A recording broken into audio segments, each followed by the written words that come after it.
Poker is one aspect of your life, and it's obviously one that you want to optimize and do good at, but yeah, the rest of your life is also important. It's going to influence how much time and energy you're going to be able to put into poker. At some point, you just accept that you're bigger than your poker identity, and those other areas, they influence it. Today, we will be chatting with high-stakes MTT player and serial entrepreneur Pieter Aerts.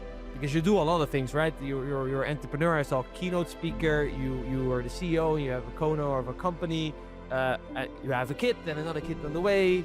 You're also a high-stakes poker player. It's like, how? Pieter has been playing poker for over 17 years, has 2 Triton trophies, and has won numerous big events online. I hated the fact that you couldn't really get a clear answer to how you played a hand, if you made a mistake or not, and then you would talk to friends and some of them would have a different opinion than you, but you were still not convinced. Who should I trust, myself? Should I trust my peers that were commenting on the hand? Invest in versus growing your bankroll. My girlfriend, she's actually trying to educate people on these types of financial decisions, and the most important one is not leaving your money basically uninvested. So yeah, there are basically 8 archetypes in terms of financial personality. The primary one for me, and probably the one that most poker players are going to have, is like the rebel. When you lose money, it's related to, oh, I just lost a piece of my safety or a piece of my certainty. Where indeed, where you said it,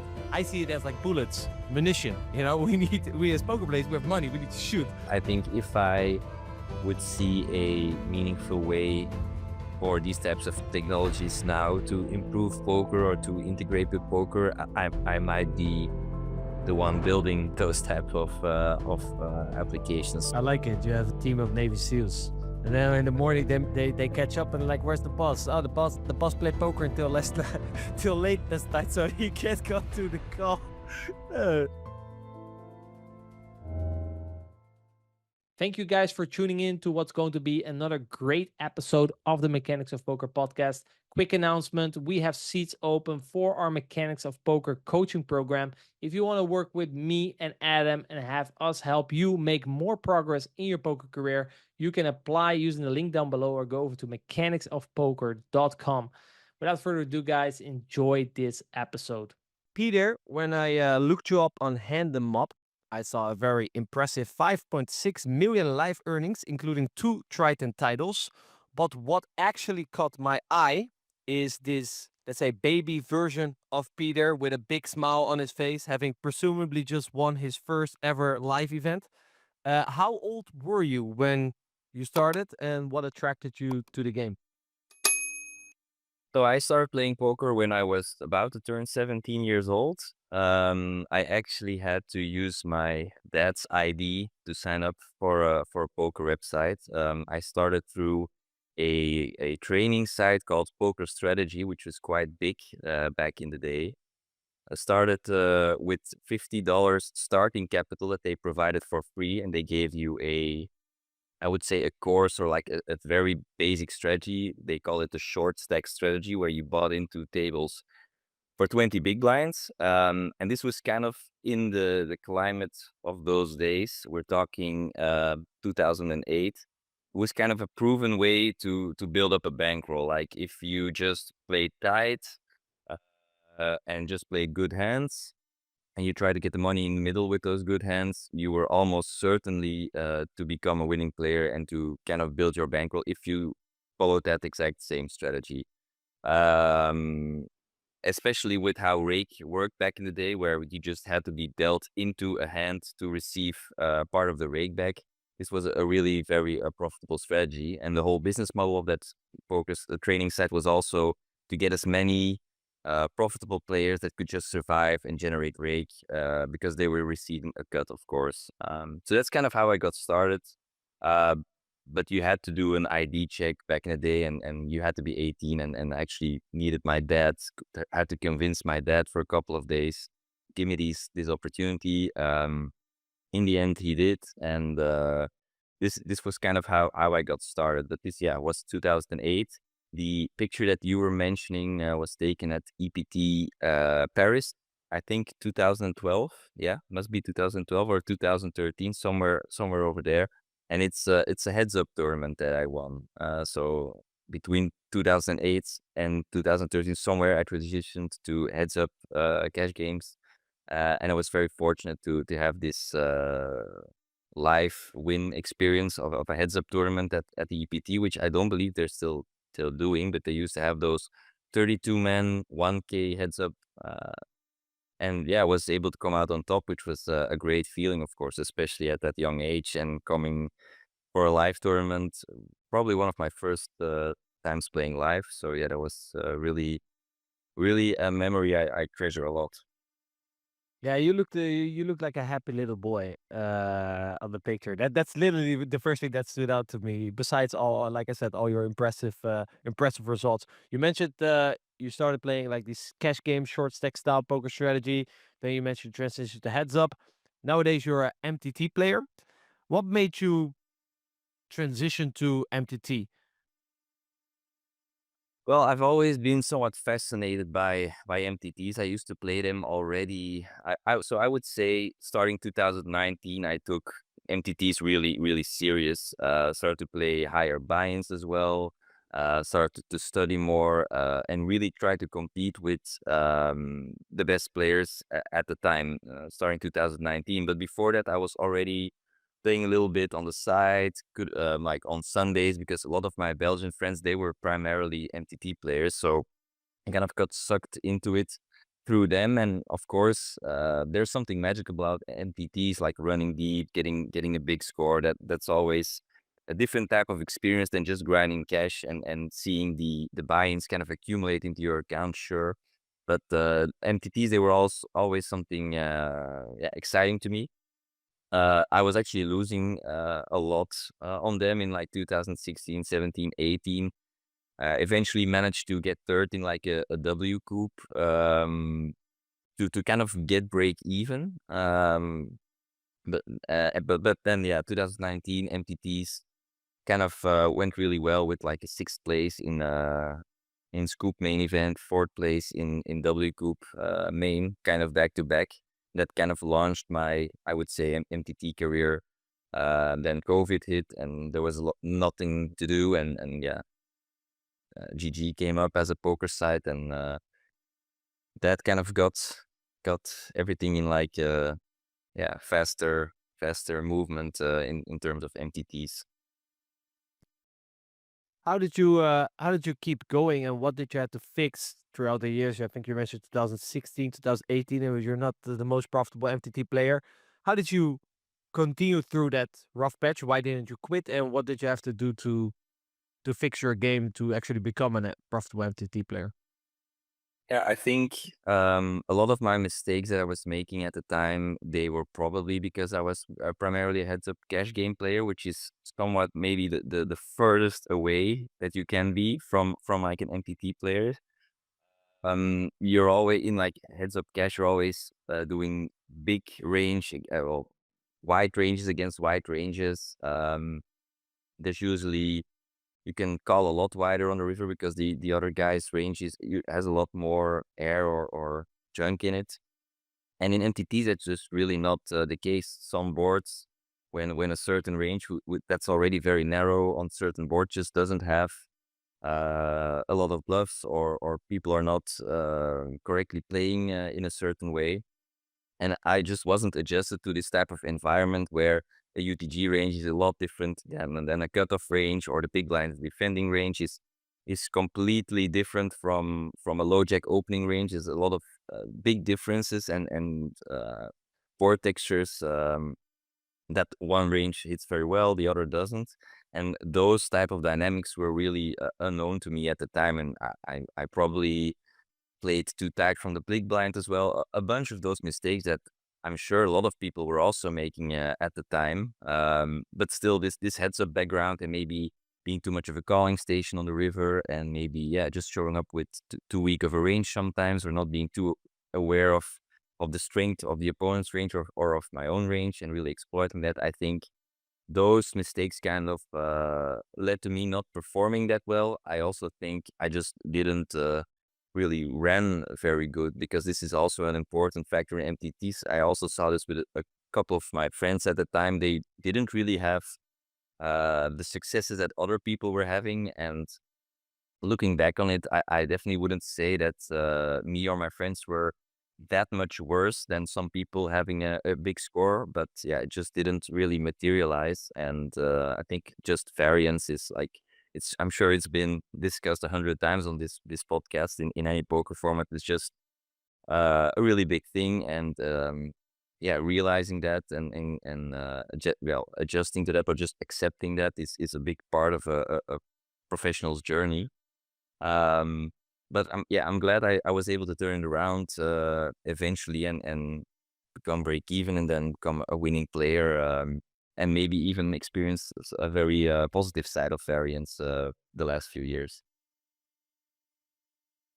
What made you, like, throughout that period where things were not going to your way, what made you continue? Because I can imagine if you change formats and let's say you lose an MTT for a year, you're like, well, that's probably not my format. And it's very easy to just, look at the lobby like, oh, there's heads up syndicos as well, there's cash games, maybe I should play this. What made you stick to the MTTs? Were you like consciously like look ahead, okay, this is really just the most profitable form of poker right now, has the most longevity? What kind of went into that? Yeah, so at the time, I don't think it was necessarily the most profitable form of poker. There weren't that many high stakes tournaments. Whereas now you can really, play very high stakes, which obviously, if you have a percentage return on investment, it just becomes a bigger profitable opportunity than back in the day. I remember the Sunday 500 on Stars being like the biggest MTT of the week. I think so. Definitely not. Wasn't clear that it was going to be the most profitable form of poker. I think what kept me going was just also this wanting to perform or wanting to achieve something, and just wanting to have the feeling or kind of get this monkey off my shoulder where I didn't want to leave it as if I wasn't good at it or if I was failing at it. I kind of just wanted to prove for myself that I was able to do it, or that I was able to come out of on top. I think that was also a part of it. And definitely then the longevity of MTTs is of course, in terms of poker ecology, is a lot better than cash games. You see this already, many cash games becoming more private and just for recreational players, not the greatest format to keep on playing. They just lose too quickly, I would say, and the variance is not high enough usually for them. And MPTs kind of really have this perfect sweet spot of allowing a recreational player to have an amazing experience, winning a tournament, and getting all the feelings and the money that comes with that. Um, and you kind of see this in the most successful tournament series right now. It's just a nice mix of poker enthusiasts. Everyone loves poker there. But yeah, I think is the format with the most longevity. Wasn't necessarily back in the day, but just really wanted to prove that I could win, or that I could perform well. So you're not necessarily, because like some people have mixed motivations, right? That we spoke to on this podcast. So you were not necessarily sitting there calculating what's the highest hourly, and you were not doing it purely for the money. But from what I'm hearing of you, you saw like losing an MTTs not as a sign that you were not good at it, so you should switch, but you saw it as a challenge. Like, oh, you're saying I cannot beat these MTTs. So it's like this competitive drive. Is this a big part of your longevity in poker? Because like you've been playing poker now for 16, 17 years, it's a very long time. If you're just in it for the money, and you don't have a big love for the game, I can imagine it would be easy to quit by now. But is it like that competitiveness nature? Is that something that keeps you in poker? For sure, I think challenge and competitiveness is a big factor why I still play and why I playing the games that I'm currently playing in. I definitely was first drawn to poker because of the money making aspect, the ability to sit behind your computer, play a game. I was already playing games for fun at the time, so having something where you could actually earn money was of course great. But I think over time, especially when I started playing NTPs, it became really more about wanting to, be able to compete, being part of the scene. And it sounds worse than it is, I would say, but just really wanting to achieve something, to perform. And I remember at the time I wasn't really thinking about ROI or even being profitable or EV that much. I just wanted to improve because I was seeing mistakes. I was improving myself, was seeing mistakes in others. And I kind of logically reasoned that I should be a winning player and kind of wanted to prove this to myself. But the only way to do that is kind of to keep on playing until you have some good results. And fortunately, looking back now, that did end up happening. Yeah, great for me. Many, I feel like people can have a different sort of response when faced with tougher opposition. Like people might get insecure or shy away, especially, things then don't really go their way. They're like, wow, these guys are probably better than me.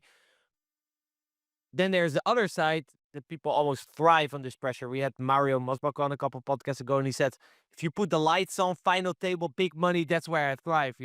That's like I get in the zone because I need kind of this certain pressure. How is it for you? Like when you face tough opposition, what kind of triggers? What does that trigger inside of you? Yeah, good question.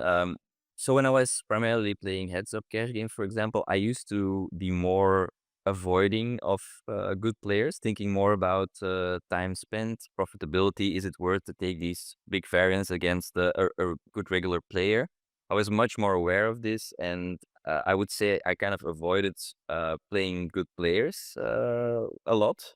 Also because it wasn't really necessary, just um, felt like there were better things to do, better games to play.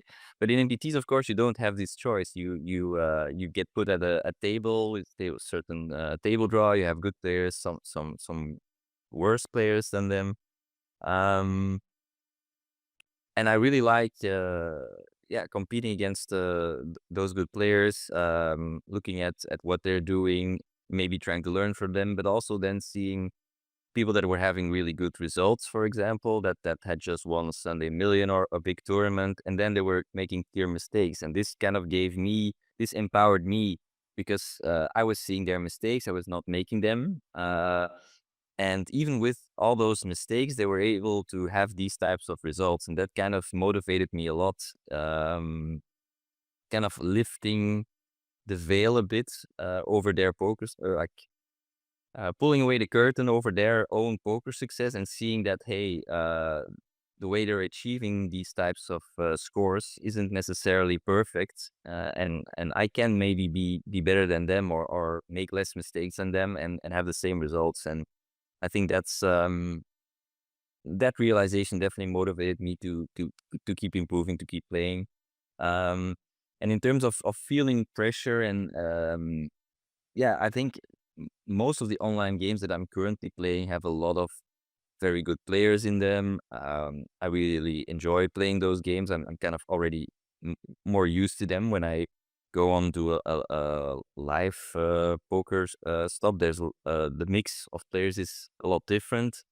But even then, in the high binds, you face all those very strong players, and it's kind of what I'm used to. And um, yeah, what I really like and I don't shy away from anymore, which I did in the past, I would say, when playing a different format. But now it's just become part of what poker is for me.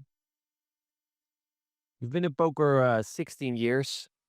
I'm curious, like, because I think you mentioned you started 2008. Like, poker has changed a lot, right? So, how is let's say, sort of the job description of what you needed to be a professional poker player? How has that changed over these 16 years that you've been in poker? Yeah, I think if we look at the 16-year period, one of the biggest changes for me personally was the advent of GTO solvers. They really changed the game from more of a intuitive and feeling game to a much more technical game. And this is actually what benefited me a lot, I think.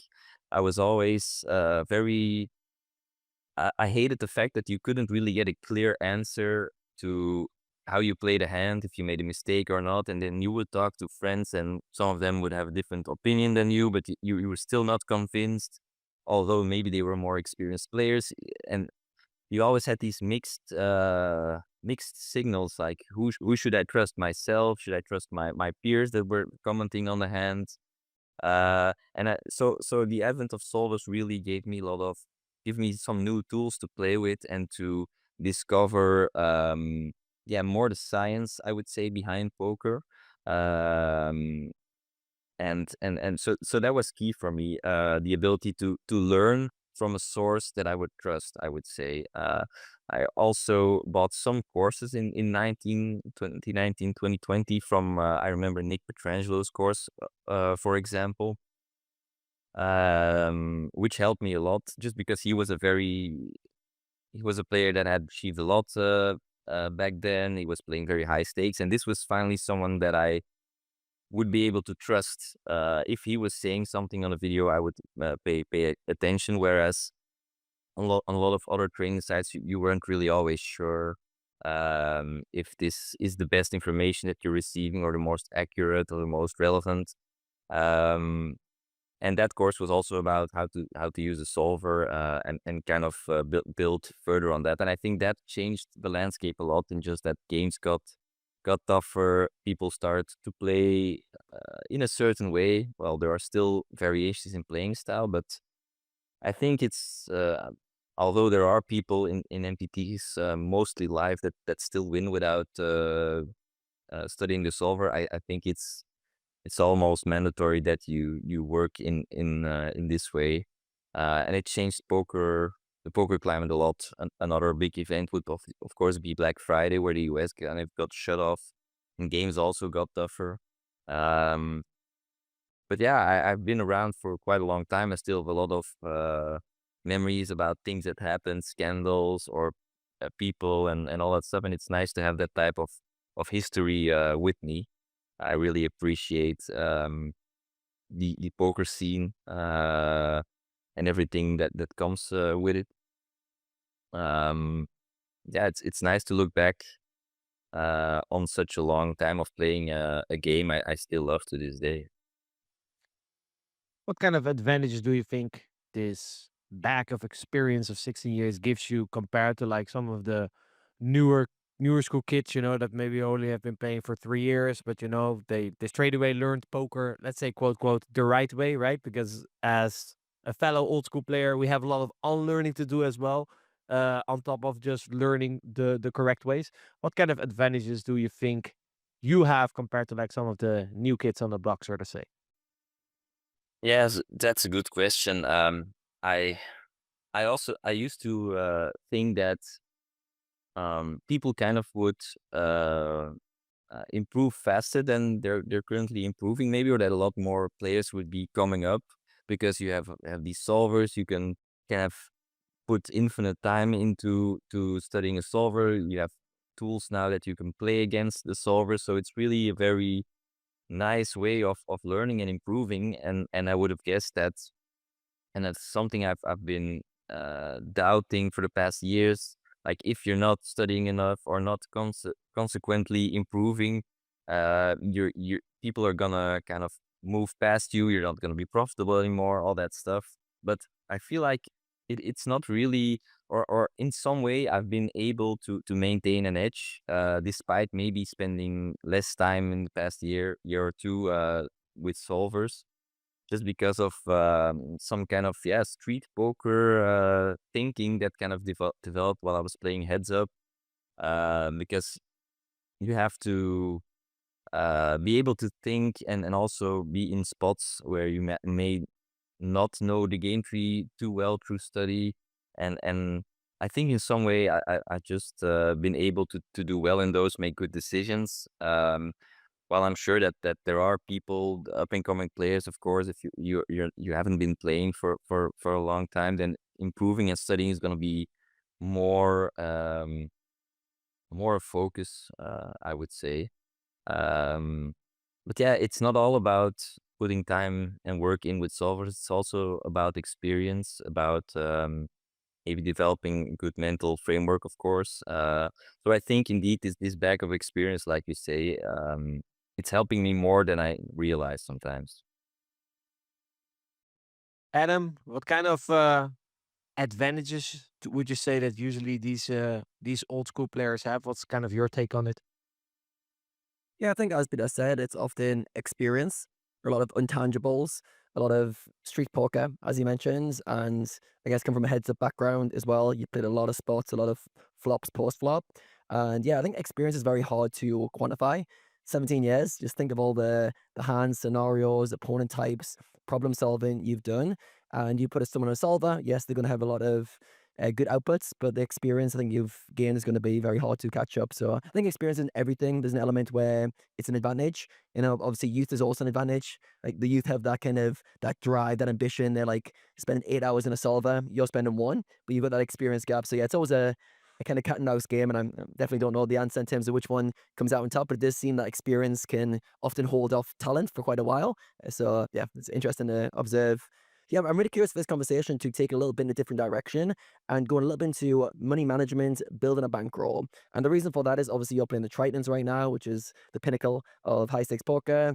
You have a company that focuses on digital asset growth, and your wife's an author of a financial book and financial coach. So many avenues to pull on.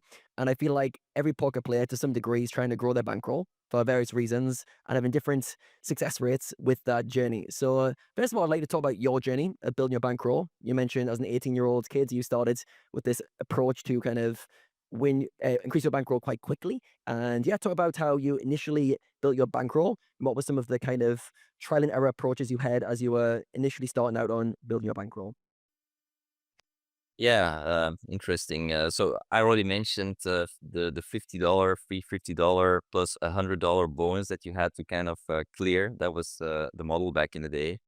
With the short stack strategy, I was able to build like a $1,000 or $2,000 bankroll off of that, kind of transition to those heads up cash games. I remember going to university to study. I just turned 18 in September of that year.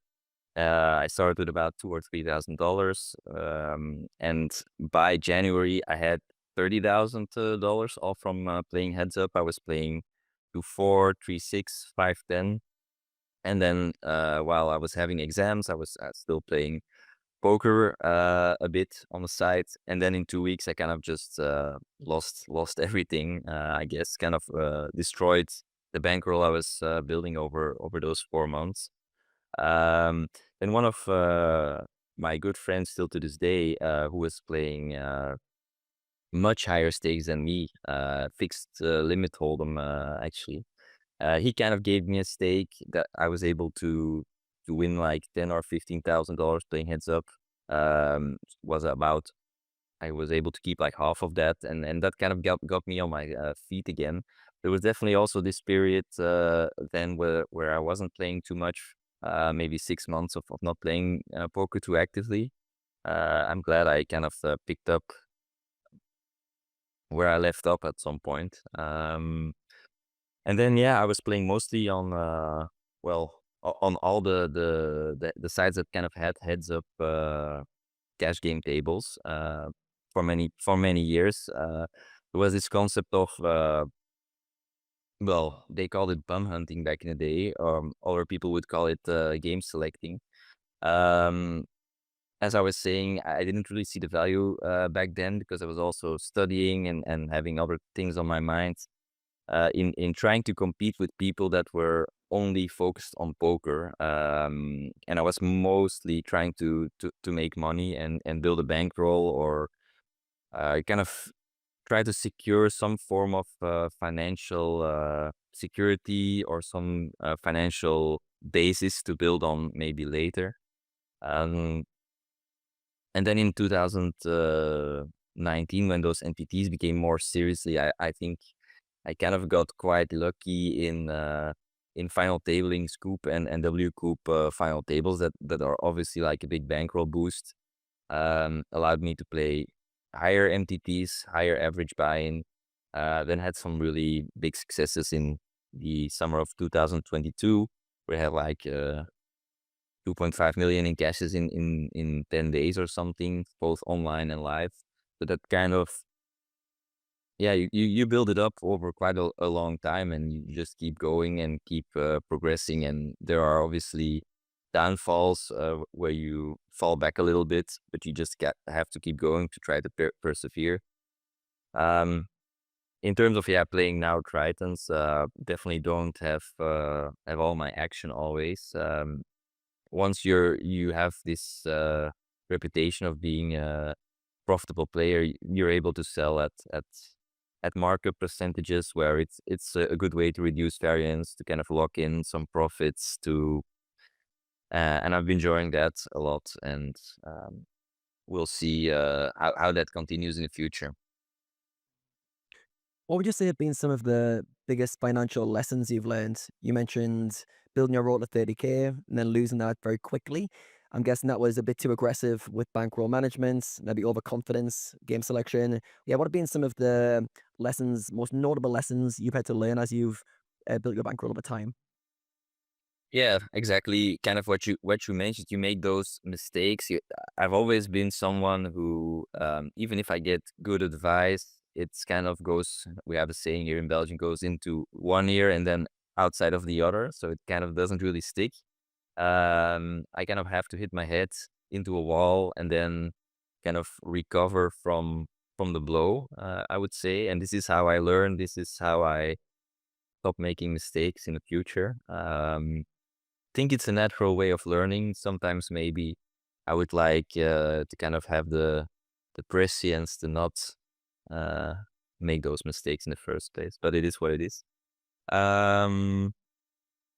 Yeah, in terms of money management, you also have to have a bit of confidence and faith in yourself that even if something turns sour or doesn't go well, or you hit a downswing, which I've also been through on quite a few occasions, that you're always going to be able to turn it around, and the answer is just keep going and maybe focus on improving your game, because that's actually the thing you can control. You can't really control the outcome of a chance experiment, which poker is.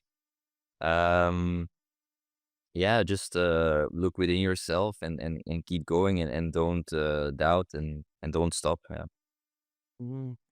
How do you think about what should be the priority of growing your bankroll? I say this from the context of some players want security, so they want to have like that kind of nest egg to feel comfortable, so they can maybe buy a house, settle down, or create some sort of financial buffer. Other players kind of want to grow a bankroll just to play higher, just for the opportunity to seek new games. There's kind of a balance between those two. One, create a bit of a comfort, and two, being able to seek opportunities, especially in the poker realm. As you've kind of grown your bankroll, how have you thought about those two differences, and how have you kind of prioritized either more security, growing your bankroll net worth, or seeking more opportunities? Yeah, it's a very good question. I think it also, what factors into these types of decisions a lot is just your situation in life. If, for example, I started out 18, 19, 20 years old, you kind of can take a lot more financial risk than, for example, I'm right now 33. I have a child, second one on the way. This is where if you're now risking money that you really need to kind of keep your family going in a good way, that's probably a lot of pressure that a poker player shouldn't really have. So then maybe you have to seek out a different strategy or be a lot more conservative. So I was fortunate to start poker playing without too much financial troubles or pressure. I was also just studying. I had a small dorm, I guess, which my parents were paying for. So I didn't really have that much expenses. Everything that I had from poker income, I could kind of use on things as I wanted to. So there's definitely that decision. Do you want to consume what you win, or do you want to save it up for your bankroll?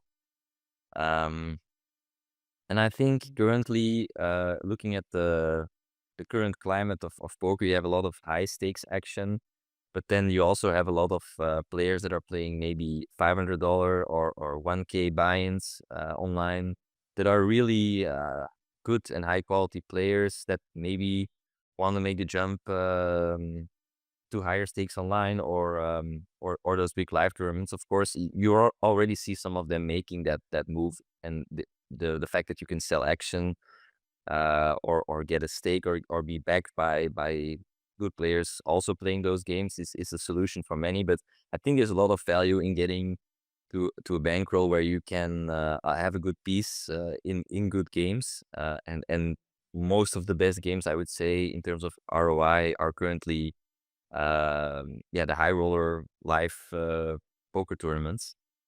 And being able to have a good piece of yourself in those ones is kind of important. So if you're able to kind of get to that level, there's a lot of value in that, because the skill gap between maybe players playing in those tournaments and players competing in online games, I don't think it's necessarily that big. So it's mostly about how is big is your bankroll, and are you able to play those games, and that makes a big difference, I think, in hourly returns. Hmm. A few Um, things I picked up on there. One was the bankroll management approach overall, and just not being reckless with your bankroll. We can touch more on that later. Lowering financial pressure. You mentioned you never had much financial pressure, but it sounds like it's a key variable to be able to make good financial decisions and have a good piece of yourself in good games and progressing towards a situation where that's kind of true for you. Now, I'm curious to know, like, for a lot of players who kind of struggle to build their bankroll. I know myself, like the first 3 years, I would make money and spend it. I have just a mindset issue around just being a bit young, reckless, and not really thinking too far ahead and thinking that money was always available. And it wasn't until like the third year of, okay, I've still got nothing in my bank account after another year of grinding, that the frustration started to build. And I started to go, how do I start to build a bankroll whilst making money? So I'm curious to know for you, when you went through that transition, I'm sure there's a point where you started to acquire a lot more money than you were spending. How do you think you or players can break through that bit of a reckless phase where they're not really thinking too far ahead of what opportunities are available? yeah, I think I was just fortunate also back in the day. It was just a lot easier. There was a lot more money to be made, especially in the heads up games. Those, if you compare it to now, I think the volume of heads up cash games must be like almost a tenth of what was going on in 2011, 2012, for example. And it was a lot easier to just make 3, 4, 5K dollars a month and kind of overshoot your expenses. And I think that's a lot more difficult in today's climate. If you're just playing MTTs, you also have this variance coming into it, and then when you have a big score, you kind of have to uh, probably recover some losses and make sure you don't start going on a spending spree, because those big scores kind of make up for longer periods of drawdown. Mm, it's definitely tough if your income or your EV from poker is close to your expenses and you're not really able to build a bankroll. That's tough. I think I just been fortunate to overshoot that target quite fast, and then not have too many monthly expenses myself, and definitely a drive to play higher games always. That was certainly there, because especially now, speaking more from the heads up background, the ability to sit at higher stakes and to catch a big whale sometimes was huge, of course, because the game was the same. The level of the opponent usually was the same as well. It was just about more money. So I kind of did prioritize trying to play as high as my bankroll was able to let me get away with, and probably got quite lucky during some periods where I might have been quite aggressive on bankroll management, that there wasn't a big drawdown for me. Mm. Yeah, I'm curious to know what your thoughts are on aggressive shot taking in bankroll management compared to conservative approaches. And it sounds like for you, you like the aggressive approach, especially because you had low living costs, but also felt you could rebuild. I think a lot of players almost like wait too long. Like maybe don't work out the compounding effects, as you mentioned, of playing these higher games. Maybe have a mindset issue around they're not quite ready, not quite good enough, or they just have some sort of limitation around how much money they need to keep at all times to make themselves feel comfortable. So yeah, for you, I'm curious to know what you think about the kind of pros and cons of being aggressive with your bankroll. Let's say you're quite young, mid-20s, your living costs are somewhat reasonable, and you have some games you can play where you can make a somewhat predictable win rates. Do you feel these players should be aggressive with their bankroll management, presuming that they have the ambition to play high stakes one day? I would say probably not. It was different for me back in the day, because the EV of just playing in a higher buying format was just a lot higher, and I don't think that's the case currently. If you're playing, for example, $50 average buying tournaments, those are gonna be softer than $100 average when you play a schedule like that. So it kind of progressively becomes more difficult. Whereas in my situation, it was just a bigger game for more money, but the game wasn't more difficult. So it made a lot of sense to be more aggressive, being able to capture that opportunity as well. So the strategy is just a lot of difference if it isn't really a higher EV format that you're able to play. Maybe, for example, for online players, taking shots at live MTTs could be a good example of where maybe they try to get a lot higher piece of themselves than they would when they're playing online, or they really try to actively seek out those opportunities because, for example, big main events where you have like a lot of buy-ins up top, they can really be a Kickstarter for many people's poker career. So giving yourself that opportunity, I think that's probably the way to do it. Kind of grind together kind of a bag that you can then take higher risks with in high EV games, such as live tournaments. Although there's gonna be a big part variance involved, which you do have to stomach. I think that would be one of those areas where maybe people can take more aggressive shots. But for online games, speaking from MTTs, I don't think really the risk reward is there to play higher games where it's just gonna be tougher for you to win. And maybe a different situation comes up where if you're playing in games that have a high rake, and maybe you can move up to where the rake is a smaller percentage of the buy-in or of the blind. I think this comes up more in cash games than in MTTs. That could be a good reason to move up in stakes, I guess. But it really all depends on, is your EV a lot higher in those games, and if not, it doesn't really make sense to move up, I think. Yeah, I think actually in cash games it's indeed a little bit different as well, because you can shot take a good game. Let's say, for example, you play on average 200 NL, but you observe like the 500 NL games, and sometimes you can get like the nut seat on a wheel. Yeah, your ROD is going to be way higher regardless, like your seat selection or the seat that you have the position on the recreational and cash games is just going to have such a big impact on your win rate.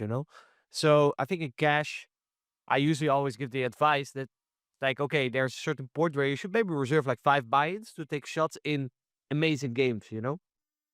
Yeah, I think that's a great suggestion. And like you mentioned, in cash, there are these types of opportunities where a higher game is a much higher EV, and it can make sense to take those shots. I just think in MTTs, it's maybe, okay, there's some kind of special MTT. Maybe you could save up some buy-ins for like a main event during a big series, like in September or in May, there's usually big series. And there you maybe take a shot in one of the main events. I think that's also a very reasonable approach to take. But just starting to play higher in normal games in MPTs, it doesn't make that much sense to me. But yeah, cash games, those big main events, maybe big live main events, those are where I think you should be trying to estimate your EV and maybe take a more aggressive shot. Yeah, picking your spots a bit more wisely and calculated there. I want to talk about investing versus growing your bankroll. And I know yourself, you manage digital assets, so you obviously know a lot about this space.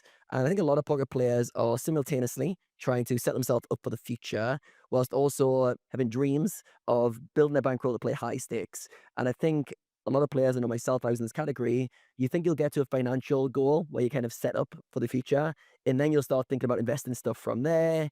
And in the meantime, everything's just grow the bankroll so I can play higher. And yeah, I'm curious to know what your thoughts are on that mindset. I'm sure a lot of players fall into this category of, I just want to build my bankroll and I'll think about how to manage my money as I get further down the line. When do you think the switching points are where players should start to maybe educate themselves on what to do with their money as they're climbing the financial ladder? Yeah, that is indeed interesting. Now, first of all, I don't think you need to keep 100% of your bankroll in cash always. You could always buy for 25% of your bankroll, maybe buy stocks with it, for example, or something else. Sure, because you don't need that liquidity to play. It just needs to be there in that you lose a lot, that you can kind of fall back on it, maybe sell the other assets, hopefully not at a loss. But the EV of having those assets is higher than having cash. But then in terms of, it just becomes I guess a calculation between what's the best for me. If I increase my bankroll, play those higher games, how does that increase my profitability, my hourly, my EV, compared to not being able to those higher games and wanting to keep things invested. But I don't think your bankroll should be 100% cash. I think you can be, and I've usually been kind of fluid with this concept of bankroll, because some people have a very set idea of bankroll. This is what I do for poker, and then I have some money that I don't touch for poker under no circumstances. Whereas I've usually, well, for the majority of my poker playing career, have operated under the assumption that my net worth is my bankroll, basically. And especially when you're starting out, that's going to be the case, especially when you're 18, 19-year old, you're going to take risks like that. If you, of course, have a family or have other obligations, or you need money for more important stuff than playing poker, then, of course, that does change. So yeah, I think it's very personal. I think it also comes with how high your risk tolerance is, but definitely, of course, because, for example, my girlfriend, she's actually trying to educate people on these types of financial decisions, and the most important one is not leaving your money basically uninvested, and kind of always find some place where that money can compound and become bigger. It's probably should be taught in schools even. So, and certainly a poker player is gonna kind of need this type of information, or get familiar with how to manage money even outside just a poker game, to kind of achieve the best success, I would say, even for your bankroll, right? If you're putting 25% in, I'm saying like American S&P tracker, which makes 10% a year, or over like the course of 4 or 5 years, that already improves your bankroll as well. Compared to when you just leave it in cash on the poker side, it's not earning anything. So yeah, I would definitely say it's important, and the two can kind of complement each other. You can use poker winnings to invest, or you can use the increased gains from investing to kind of bolster your bankroll, and kind of make this number, when you add everything up, bigger, and be able to make decisions of that bigger number. So from what I'm hearing you say, you're mainly talking about digital assets here, right? Because I can imagine, let's say, for example, I take half of my bankroll, put it in a house or something. It's a bit more, or that house still has to be built, and then if I suddenly need it, it's not easily accessible. So when you say like your complete net worth, but to have like that part of your bankroll, that's basically only if you go in like 5% worse runs or something. You mentioned stocks. That's a bit easier, right? Tomorrow I can just sell my stocks, have that money liquid, I can put it into the games again, right? So I guess there is a little bit of a distinction there that we have to make. Yeah, of course. I was talking about liquid assets like stocks, digital assets. In theory, you could buy even a gold bar and sell that again if things become really bad. I think a house as well. Um, you could always sell it, I guess. Worst case, that's not fun. But I would kind of still, yeah. I've never been really in this situation where if I buy a house, is it still part of my bankroll? I guess you can kind of debate whether it is. But I think for a lot of people, it's going to be easier to kind of disregard it and put it as like a last resort safety net. Um, yeah, I think, liquidity in assets is, of course, very important if you're gonna make them part of your bankroll. And indeed, like you say, digital assets are the most liquid and the most easy types of assets to sell or to move. Because I mean, not I'm not sure how it is in other countries, but funds from poker websites, banks aren't always that happy to kind of see it.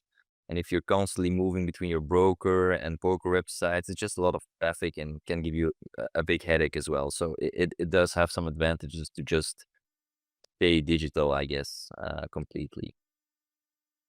It feels like, from what you said there, that most players would need their own personalized financial plan just based on their bankroll, what games they're playing, what their goals are, how much kind of variance they have in the games they're playing.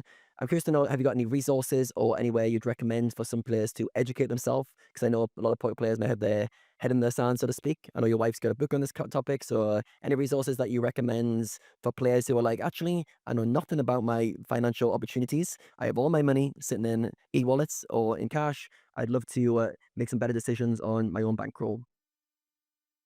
I've never really had this type of formal plan. I'm not really that organized, I would say. I mean, I have some ideas in my head around these things, but it's not very structured or very formal. Uh, I wouldn't say I really have many resources to recommend to people. So my girlfriend, she indeed educates people about these types of concepts, but it's mostly in Dutch, which is of course a minority of people listening will be able to understand that. But I'm sure if people start Googling or asking ChatGPT or finding good YouTube channels around this stuff, they will be able to find good content. But yeah, it's very important. And the earlier you start investing and start compounding your capital, the better it gets. And it's really a lifelong journey that a lot more people should be doing, because it's really the difference between, um, especially in 30, 40, 50 years, the compound effect is huge. And it's really the difference between a lot of money and just a normal amount of money. Uh, yeah, I don't think people need to go that crazy, or I think for most people they don't need to start stock picking or especially not day trading or leverage trading. They should just invest in trackers, S&P tracker or an ETF that encompasses world index of companies. Something easy like that is already doing a lot long term for sure. Yeah, I think it's really important to think about. And as you mentioned, like right now, you might be loving poker and just in it for the progression. But in 10, 15 years' time, your efforts put into the game, you want some rewards for that. You want to be financially set up for the future. So if you want to stop playing poker, take a break, whatever, you're in a great situation. And that doesn't happen just by keep making money and not thinking about it. You've got to be thoughtful for a long period of time with financial decisions. So yeah, I think it's definitely a good topic. Yes, I've actually used ChatGPT for this purpose. I gave it the job of my financial advisor. I put in all my details, my assets, and what my goals were. And it's actually quite good. It's giving you at least a ballpark direction of how you should be thinking about asset management, what sort of options you have available based on your kind of risk profile. And it opens up a thought process of, what should I be doing in this situation with my current finances? I think even if you don't get, it's not about getting it perfect. It's more about making small decisions to move you towards the financial opportunities you want in the future, and realizing as a poker player, you actually need to think a lot about this compared to a normal person. Most people have a job, they have a salary, they have a pension scheme with their work. It's kind of figured out a little bit for you, maybe not the optimal way. Whereas as a poker player, hopefully you're building up more and more of a net worth year on year. It's now, what are you going to do with that to allocate that in the right way? And as you mentioned, 15 years, 20 years of good compounding decisions is going to put you in a very different situation compared to not putting thought into it. I think it's good to start even when you've not got much money, so you're already prepared. I'm curious to know for you, what keeps you in poker? Obviously, you've done it well out of poker. You've been very successful even in recent Triton stops. You've kind of ticked a lot of boxes. Is it just the enjoyment of the game, or what keeps you competitive and wanting to keep playing?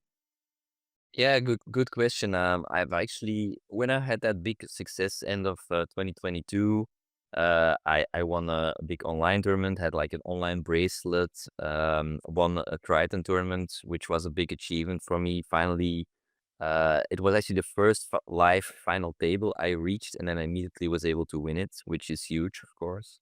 And I kind of felt relieved of a lot of pressure when that period passed. And actually, in my mind, I was kind of done with poker for, I didn't think forever, of course, but kind of semi-retired from the game, I would say.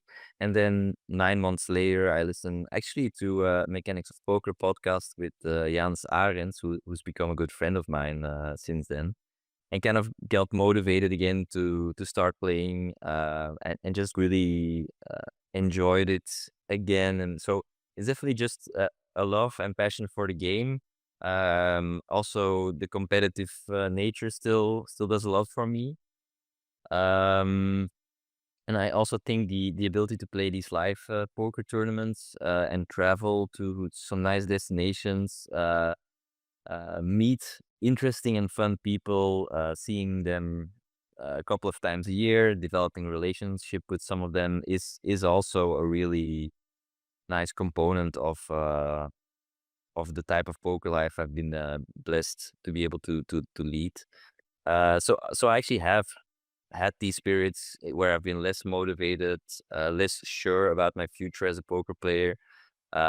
It's mostly right now these big online series that really motivate me to play, where I can really kind of focus myself for like 6 weeks on playing online 3-4 days a week, and then these live stops where you're all also just completely focused on playing poker, and you can structure your life around that in those moments. And I think for me, that's gonna be it for the future, the near future. And I don't feel much pressure to constantly grind or to never miss a Sunday or that kind of stuff. It's just I play when I feel like it. I usually want to play when the games are good, or the buy-in is good, or the prize pool is high, that kind of stuff. And of yeah, that's really an ideal scenario to be in, to really just enjoy the game while also feeling like in every field I play, I'm doing reasonably well, or at least not losing a lot. Maybe some very small online game. Maybe if you haven't played for 4 or 5 months and you dive into a very reg heavy MTT, maybe you're losing, but in most live games, definitely gonna be fine, and that's probably gonna remain like that for quite a long period. So this is how I'm seeing it right now. This is when I'm most motivated, when I'm at my best, and yeah, sometimes there are stretches where I play a bit less, and that's completely fine. Feels like the enjoyment of competition is still very strong. And you're at a point now, as you mentioned, where you've got nothing to prove. You're doing it for your own enjoyments, and now you're playing these big live stops which are enjoyable in themselves, and you're still enjoying being competitive in that arena, which is great. We talked a lot about your successes and you rising up for the stakes. I'm curious to know what was being a rock bottom moment or like a hard part of your career. I know you mentioned Rene, you've kind of had a few patches where you struggled to make money with MTTs. What would you class as the most challenging part of your career, and how did you navigate that period? Yeah, so definitely the first time I kind of blew up my bankroll was kind of a bad moment, needing help from outside. Of course, that's already been quite a long time ago. And I think just yeah, the playing MTTs in 17, 18. I think there was another period.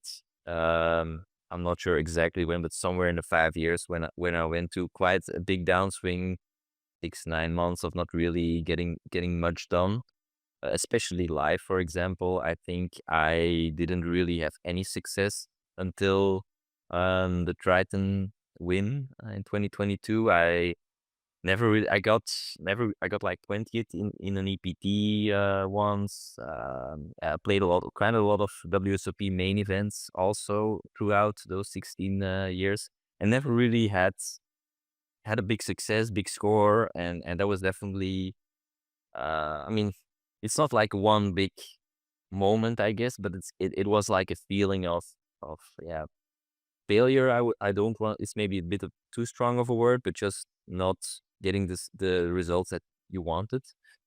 So that was like an insecurity for a while, and yeah, something that I kind of needed to prove to myself. Hey, it's not gonna be an insecurity anymore. I'm gonna change that weakness of myself into a strength.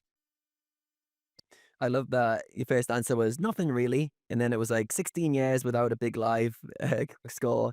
And yeah, I think because you've got such a long-term perspective, you've been in poker so long, you've kind of less like progressed like slowly in your own minds to like the next levels, buzzing patches of 6 months here, 12 months there, long stints of 16 years live, where you haven't had the results that you would wanted. I'm curious to know for you, how does that impact you? You mentioned this little bit of insecurity, maybe a chip on your shoulder. Have you used that as like a fuel to drive yourself to be more competitive, to study harder? How has that generally impacted you? And what's life like now when you haven't got that insecurity or anything to prove? Yeah, I think for sure when I'm running bad or when I'm not sure I'm beating the games or I'm not getting the results, that's when I kind of am most motivated to change that situation. So being on a downswing or starting my MTT career on a big downswing, I would say, is kind of has been a blessing in the end because it kind of made me uh yeah, go harder at it, work harder than I would have if I would have just pinged something immediately, and probably would have lost it, or wouldn't have been that serious about it because it became too easy. Now it was very hard for me to have certain type of success.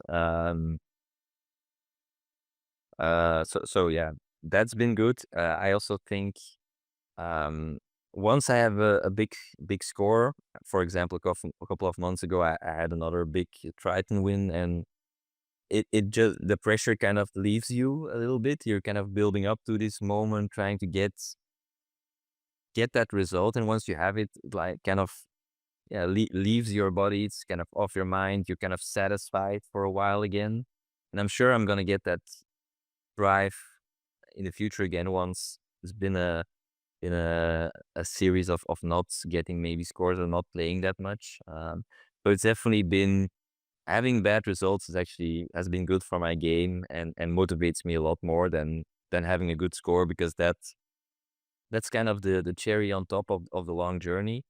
And after that, I sometimes fall into these periods of okay, it's been good. I've had this moment. I've achieved what I wanted to achieve. Let's see what's next. Let's see where life takes me. Also, sometimes I might have like prioritized poker during those rough patches or moments that you're still trying to get somewhere. And maybe then there are some other areas of your life that need some attention or where it's maybe a good idea to focus.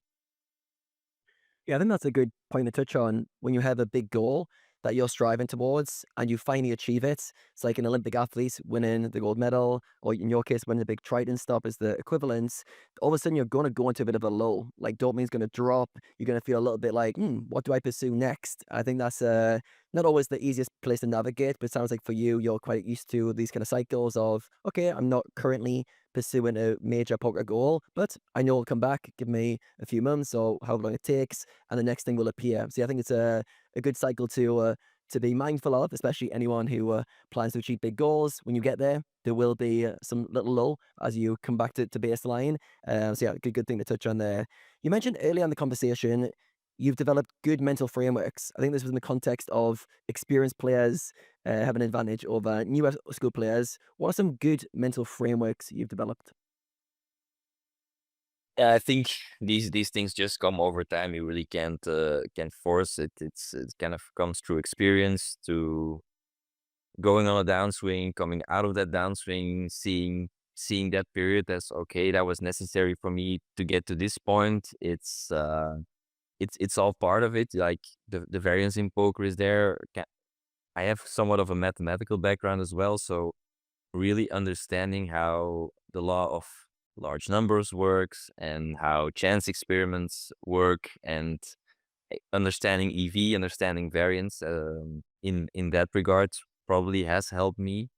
And just kind of being insensitive to financial loss, to busting from a tournament.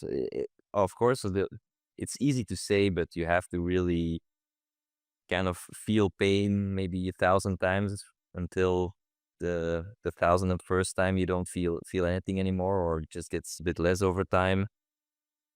Yeah, I would say the most important part is just gonna try to focus on making good decisions, and making sure that you do whatever it takes to keep making those good decisions, or you keep improving your decision-making process. That's the only thing you really can control.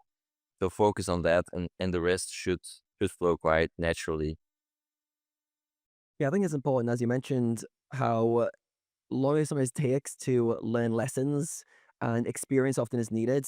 So you've got a degree in computer science, you're very good with numbers. I'm sure intellectually, a lot of the large number stuff, variance stuff, you're very familiar with, and it's just normal probabilities. But until you experience it enough times, it's a very different thing to intellectually understand something, to go through downswings. It's like one of those things where the numbers make sense, but the experience is a lot more painful. So for you, it sounds like you've been quite patient with yourself during these processes. Have I got that right? Or have you went through a lot of mental pain as you've experienced these swings throughout your career?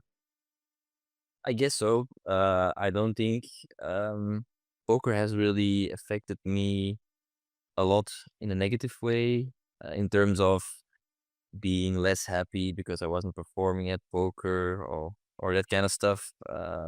Maybe a little bit sometimes, but I don't think it really had a very strong impact. Mostly use it as kind of a fuel to drive me stronger and further, from that point on. Um, I mean, maybe it's also personality. I'm not sure. I think I've seen other people certainly struggle a lot harder, or yeah, friends that I used to play with that are not currently playing poker anymore. Kind of had to leave it behind because they were not getting the results that they wanted. So I've kind of observed this in other people, and I've kind of been blessed to not have to experience this feeling of maybe not being good enough, or not getting there myself. It sounds like you're able to use a lot of these experiences as fuel, even the negative ones, to work harder, to be more motivated, more competitive, more driven, where other people maybe struggle to always direct that energy towards progress or improving themselves. Rene, for you, which lessons have you had to learn the hard way through experience rather than being able to intellectualize? Hmm. I mean, there's so many lessons, man, over all these years. I would say, what's interesting? Sometimes you think you learned the lesson, and then at some point it comes back, and then you realize it maybe like a month in or 2 months in, like, fuck, how I thought I've nailed this, especially when we talk about mental game stuff, mindset stuff. It's very easy to suddenly, fall into old patterns again. I guess the only difference is that, and that's kind of the process that you make, that you recognize it sooner. Like in the past, you recognize it 3 months in. Now you recognize it 2 months in, 1 month in. But I feel like you're constantly trying to recalibrate yourself to stay on the right path. And I guess that's kind of the skill that you develop. It's in my experience, it's almost impossible to prevent, right? You're gonna have times where you show up on your C game, or it's just recalibrating sooner. I think that's also, if I could contribute something to experience, and like the value that gives me, is like, yourself a bit better, right? You have more self-awareness, you've been through more things, so you spot it and you course correct sooner. I would say that's the main advantage that I think my experience has over like new kids that still have to kind of learn themselves, right? How do you show up? How do you feel? You start to recognize, oh, I feel like I'm not in the right state to play well, for example. That's something that you have to experience multiple times to recognize that feeling. Um, so especially I think learn the hard way how to deal with feelings. I would say deal with emotions around the game. I've went to phases where I try to completely block it off, or keep it all in. Then I went to phases where I would just let it all out. And then I've experienced with multiple things. So I guess the main and still the hardest lesson to learn up until today is, yeah, learning how to deal with your emotions. I would say around poker and all the things that come up. You're nodding your head quite a lot, Peter. It sounds familiar. Yeah, I definitely agree. Yeah, keeping your tilt under control, or kind of dealing with disappointment, I guess, in MTTs is very, very common. Also, I think making mistakes letting yourself make mistakes, not letting a mistake influence you after it happened, and kind of really be okay with this and accepting that it's part of everyone's game, basically, that you make mistakes. And of course you try to minimize the amount of mistakes and the severity of those mistakes, but that's kind of all you can do. You can't really avoid them completely, and don't give yourself too much of a hard time over them, because that's always what actually has angered me. Well, if anger is again a strong word, but something that has frustrated me is when I make a clear mistake and I realize it afterwards. It's a lot worse for me than busting a tournament or losing a flip, even in an important spot. It's like, okay, I wasn't able to influence that at all, but this one hand I played, or this decision I made, this river decision, this call, it's usually a river call. Uh, yeah, I could have played that better, or I shouldn't have gone into that spot, shouldn't have lost those chips. Those types of I had to kind of experience that a couple of times before you really also become insensitive to that. So it's again more focused on what you're able to control yourself, and if you make mistakes there, yeah, that's always been more frustrating than just the outcome of a flip, or a tournament, or a cooler or whatever, because yeah, you quickly learn that those can be controlled anyway. So focusing energy and time on that is really kind of a waste. Yeah, I can relate. I think the most difficult thing I have trouble with is indeed disappointment. Disappointment of my own performance. Disappointment of, that I just played a session. I'm like, fuck, I could do so much better. Like, why did this just happen? And it's like the frustration. Uh, yeah, it's the knowing you can do better, but it doesn't come out. And I'm curious. Actually, I also wanted to tap in. I think this relates nicely. So if I talk for myself, I also don't play poker as frequent as I used in the past because I do other things, right? We record this podcast, I make content, I have coaching, I have family. So there's multiple things going on, where to back in the past it was just like poker 24/7. My whole life was around poker. My routines were around performing the best I can, at the tables. How have you found it to how, I guess I should rephrase, like, how do you manage your time and remain efficient, because you do a lot of things, right? You're an entrepreneur. I saw keynote speaker. You are the CEO. You have a co-owner of a company. You have a kid and another kid on the way. You're also a high stakes poker player. It's like, how? Mhm. And like, do you sometimes, to tap into also the frustration and knowing you could do better? Do you sometimes also have poker sessions where, like, fuck, if I would just focus on poker, I could play so much better? Well, maybe that could be the case. I do remember when we just had the first child. She was born in August, and you had a big poker series starting end of August and in September. And uh, I did play quite a lot even during that period. I was fortunate to have my girlfriend support me in that. But I wasn't always. I didn't always have the right amount of sleep, I would say. So sometimes, yeah, you're gonna. I think sleep is quite important for performance, as you probably both know, and not having the right amount of sleep. Um, and also something like that is you just have to accept that maybe your performance is gonna be worse because of your life situation, and it's poker is one aspect of your life, and it's obviously one that you want to do, you want to optimize and do good at, but yeah, the rest of your life is also important. It's gonna influence how much time and energy you're gonna be able to put into poker. So at some point, you just accept that you're bigger than your poker identity, and those other areas, they influence it, and you do try to find some form of balance. And for me, it works the best when I have this stretch of a couple of weeks where I can kind of direct focus to poker a lot, um, and really be able to perform and put that first.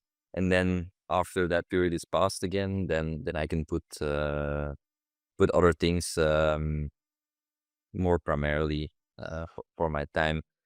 In terms of, yeah, I do have a couple of projects, a couple of companies that I'm active in. I think most fortunate for me there has been the ability to kind of delegate tasks, put competent people into important positions where, for me, the need to be there operationally or to execute and be a key executing figure is not there, and it's mostly about making decisions or having the right vision or understanding the markets that we're operating in very well and knowing where we need to go, and then articulating that vision towards the people that are working with me. I think that has been the way that I've been operating, and I've been blessed that those people that are working with me are fine. That's the way it works. Um, yeah, it's definitely sometimes a challenge to kind of keep everything running smoothly. And I do feel like, hey, if I would be only playing poker, if I would only focusing on my businesses, that, yeah, maybe those would perform better, or things would go faster, or but that's gonna be a thing. I'm just not really good at forcing myself to pay attention in a certain direction. I want to do a couple of things, and even if that means that I can't do those things as good or as efficient as a person that is only 100% devoted to that one single thing, then that's just gonna be how it is. It's either you do one thing very well, or if you have the ambition to do a couple of things to because you want success in poker, but you also want to build a successful company. Well, yeah, you're gonna have to make some compromises in both fields for that. And I try to not do that with the family, of course. I think that's really what I'm trying to put first. So yeah, it's a big mix, but I do enjoy having a lot of interests. And yeah, because otherwise, I think, yeah, I just need different goals in life, and different ways to develop, different challenges to achieve. I think it's just part of who I am. Yeah, also sounds like realistic expectations, right? Kind of aligning your expectations that now that you do multiple things, yeah, you're gonna slack maybe in certain areas. Like I said, maybe you could have done better, but you should try to do as best as you can with the time that you're willing to commit. And it seems like you have your values right in terms of what's really important to you. I think actually another skill that just popped up in terms of what you learn along the way is, I guess, be compassionate, right? When you make these mistakes, for example, you jumping into the series while you had less sleep. I have the same. Like basically when I don't sleep well, yeah, the performances suck. Even like in a podcast like this, if we had a podcast and my baby destroyed my night's sleep, I feel like I performed less. And like it's really interesting. That still remains the hardest struggle. Even for example, if I have a podcast on and I feel like I didn't really bring my A game because I was tired, there's like a sense of disappointment, like, oh, I should have done better, also for like the guests, a lot of guests, maybe this is their first time ever doing a podcast, I want them to have a good experience. So, and I have the same like around poker. I just want to show up as the best version of myself. So I think what I should work on is again that realistic expectations, right? That we have a range in how we show up, and some compassion in there, that it's fine. Listen, you're trying to make the best of the circumstances. I like what you said that you like to, and I think especially MTTs are very, very nicey for this, but I guess you could do the same for cash, that, you work towards a series, right? And then during the series, it's poker. That's what you prioritize. And then you sort of move on. So I feel like that's a nice way to balance instead of, for example, throughout the week, I work a little bit on that, a little bit of that, a little bit of that, then play some poker. I feel like it's a bit harder than if you just go into the mindset of, okay, now it's just poker, or now it's just family, or now it's just business.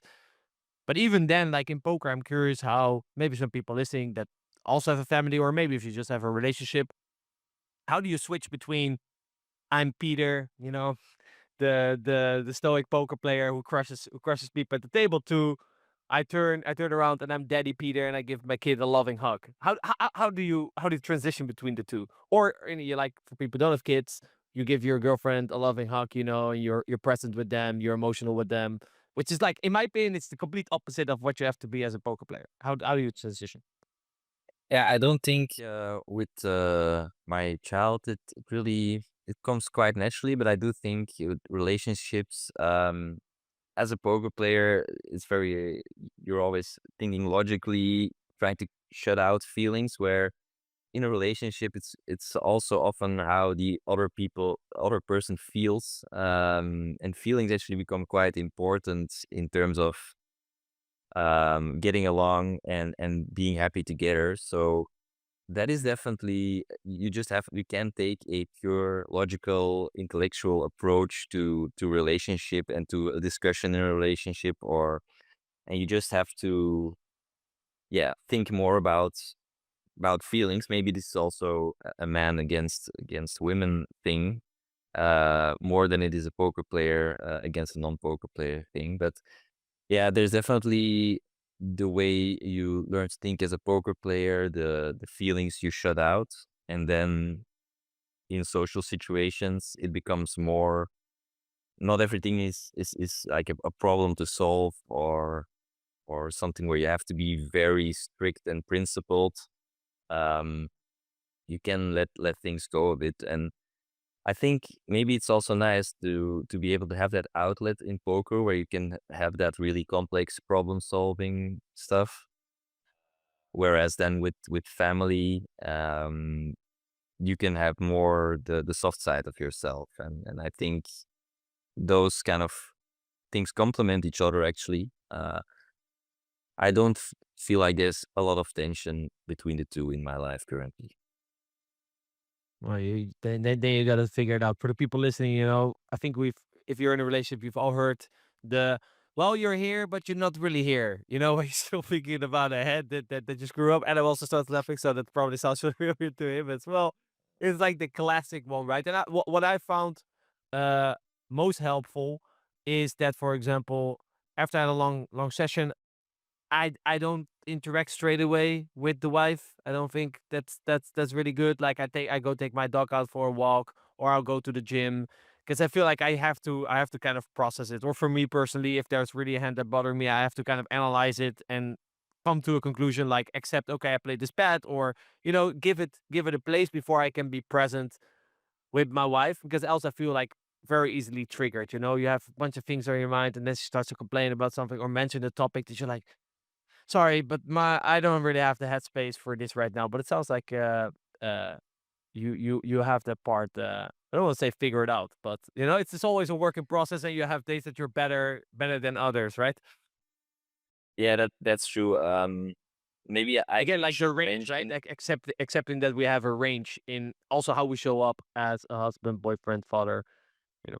Yeah, for sure. Maybe I do should mention, like, my girlfriend is she's a poker player herself. She used to actually be friend of Poker Stars back in the day when that was still a thing. So she understands the landscape a little bit, and she always at night when I go to bed, she asks me what were the results. But of course, as a MTT player, you're usually losing until you have like a big score. But okay, there's this psychological effect of a loss having a lot higher impact than a win, and then of course the fact that you're having a lot more losses than sometimes that one big win makes it so that, yeah, usually the news for her, whether it's at night when she wakes up or in the morning, isn't always that positive. And I feel like it affects her a bit more than it affects me. Like I'm very easily able to stomach losing sessions, but for her it's sometimes more difficult. It's also because we have a bit of a different financial personality. That's actually something that her second book that she just published is about financial personality types.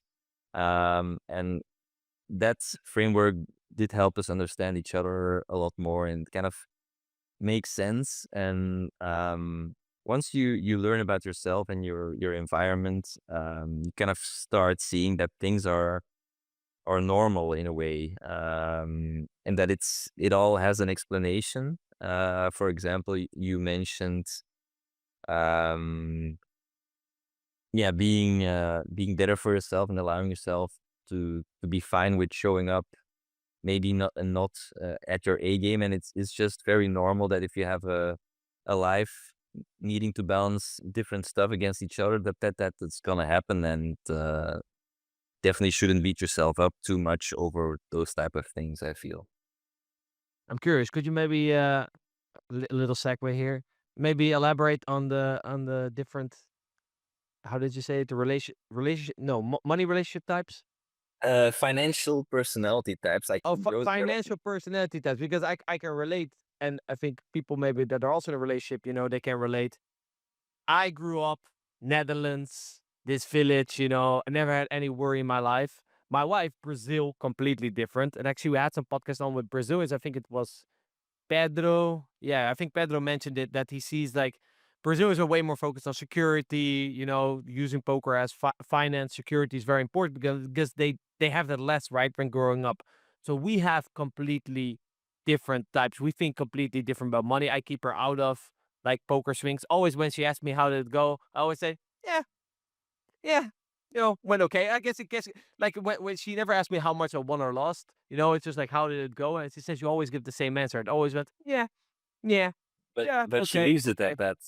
Like she doesn't press on for the results, I guess. That's nice. No, because like I learned that like yeah, for her she cannot handle the variance. So I just leave her out of what's going on in that area. So yeah, there are basically 8 archetypes in terms of financial personality. I think maybe the primary one for me, and probably the one that most poker players are going to have, is like the rebel. So this is kind of the prototype of like a risk taker, someone who's very good with financial decisions, who yeah, like mostly risk taker, is not too attached to money, sees it as a tool, kind of that type of personality. And then my girlfriend, her primary money type is the collector, which is someone who always wants more money, feels like she won't have enough, tries to kind of accumulate. That's actually the correct term, accumulator.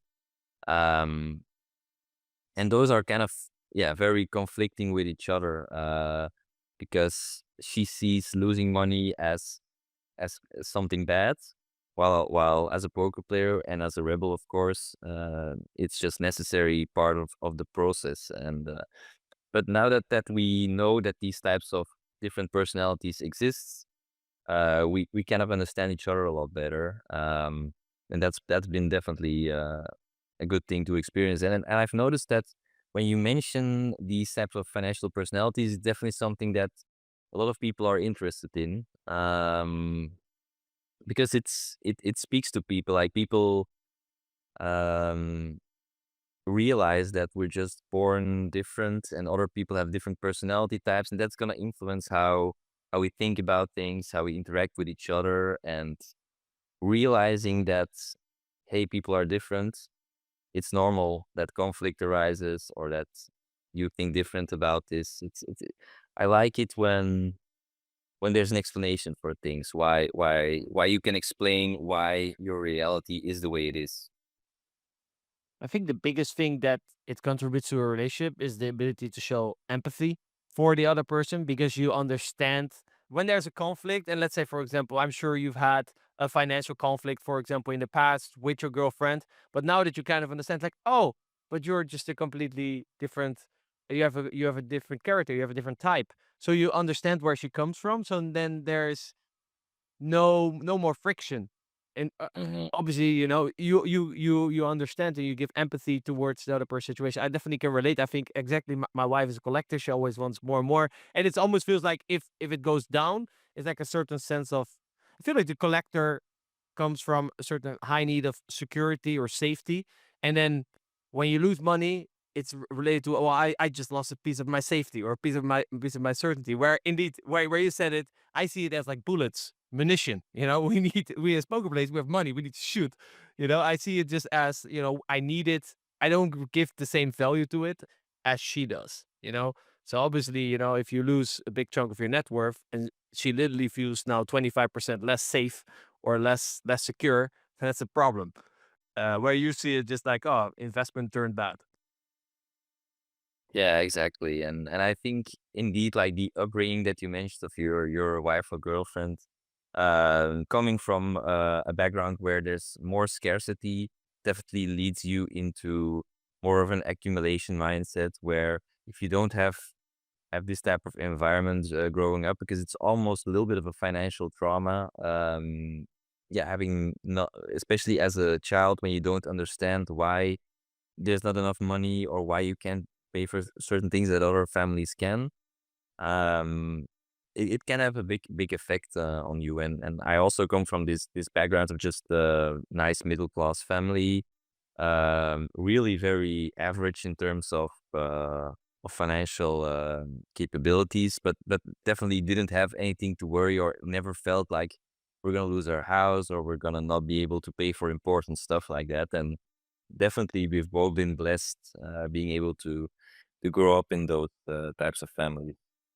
Yeah, I feel like if you grew up, if you were born in the Netherlands or Belgium, you're already born a bit lucky in terms of For sure. there's less like people of different social classes live next to each other, but there's less of a show off culture. So your neighbor can be very rich and you can be moderate, and everyone just gets along. Whereas in Brazil, it's way more if you're poor, you're actually really poor, and your lifestyle really changes. If you're rich, you're very rich, and your lifestyle really changes. So you see rich and poor way more. So you growing up, and like you said, I definitely think it's some sort of a trauma because in her case, also like it feels like it's never enough. That's for the collector. At some point, it's never enough. It's like, yeah, okay, you have now already X amount of money. It's like, and at some point you need to feel secure with the amount of money that you have. Like, where does it end? So yeah, that's really interesting to see in terms of relationship dynamics. Big shout out to our sponsors. First off, CoinPoker.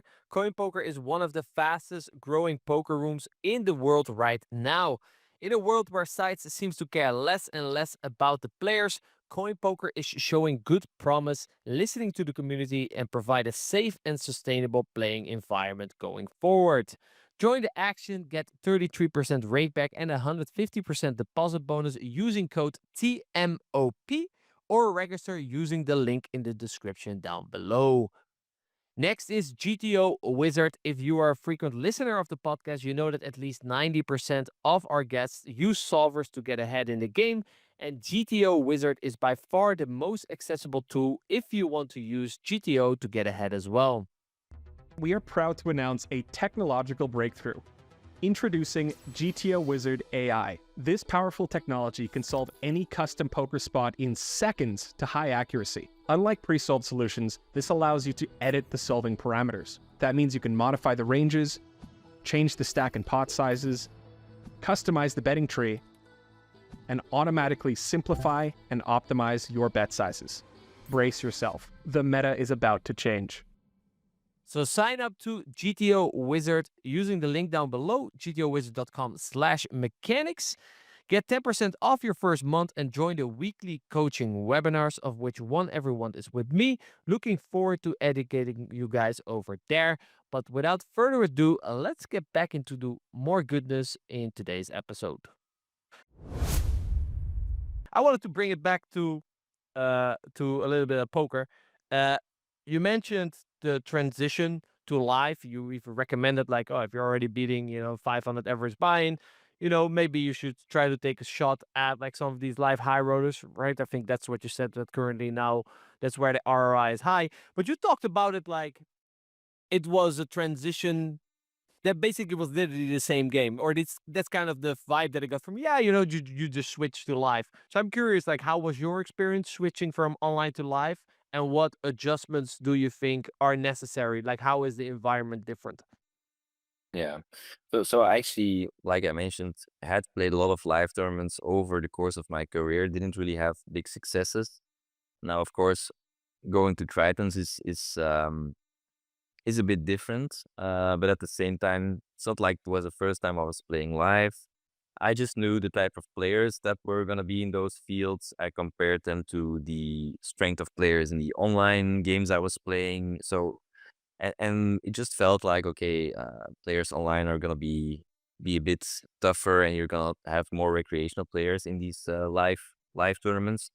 which is very understandable, right? Just a live tournament has a lot more to offer to a recreational poker player, because it's also a social experience. They get to travel, they get to just sit face to face with people, talk. It's just more friendly to it's more a more chill environment than sitting behind your computer alone in your room. So it's natural that those fields are gonna be a bit softer than online. So just knowing that the online games I was playing were definitely more difficult. I was performing well in them. And then it definitely helped going to my first Triton there in 2022, coming right off two huge scores online. I think in the course of like 4 days, I had the 400K first place and a 600K third place. And then, so I was already feeling quite well, feeling quite confident. And then I went to play my first Tritons, actually Stone bubbled a 30K Triton event for 85K min cash.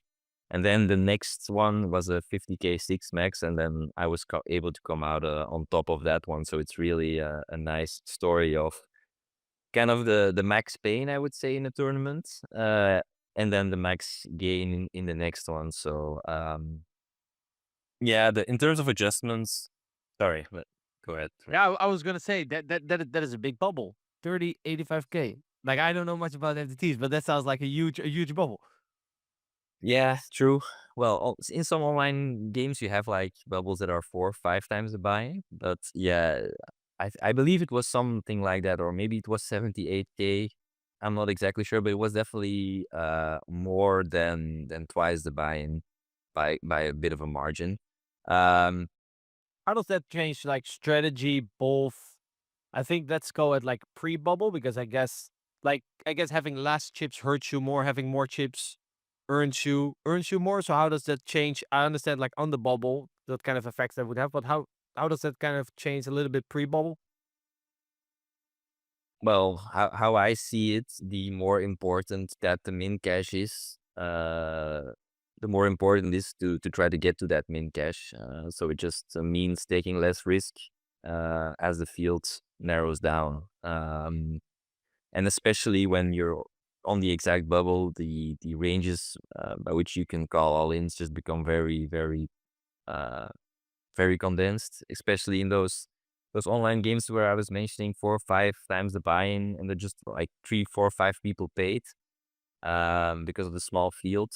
There, the strategy really becomes crazy. It often ends up being like some guy with 40 big blinds, and then 3 or 4 other people with 10 big blinds, and just the guy with 40 big blinds just open jamming every hand. Every has, yeah. The others can only call jacks plus, basically.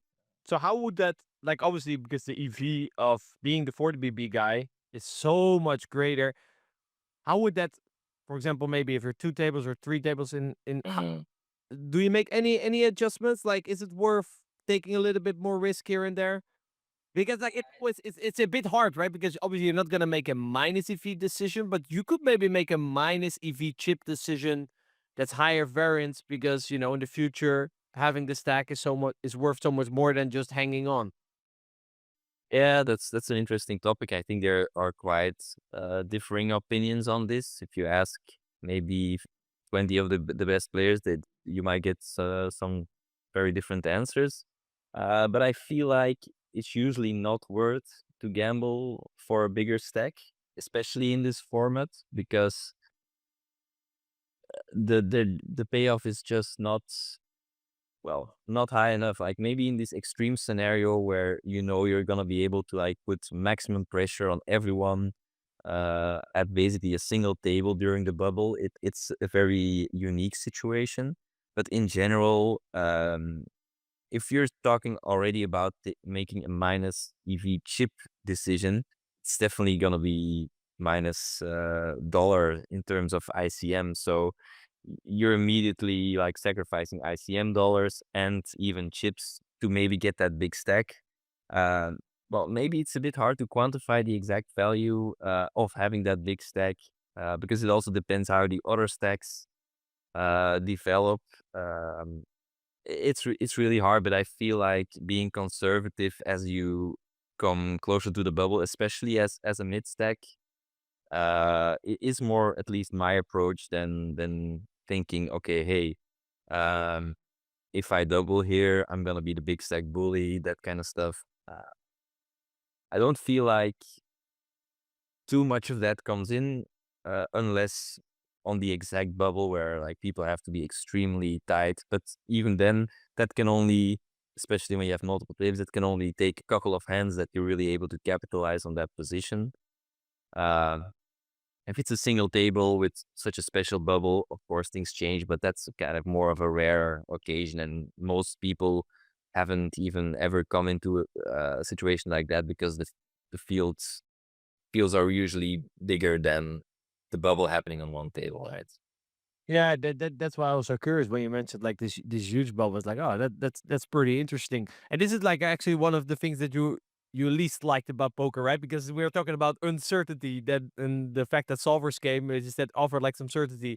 So how do you deal with like all this, like especially in around the ICM and around tournaments? There's a lot of things that, like you said, you can talk to 20 players, and you always go back to poker in the past, right, where we didn't have the answer.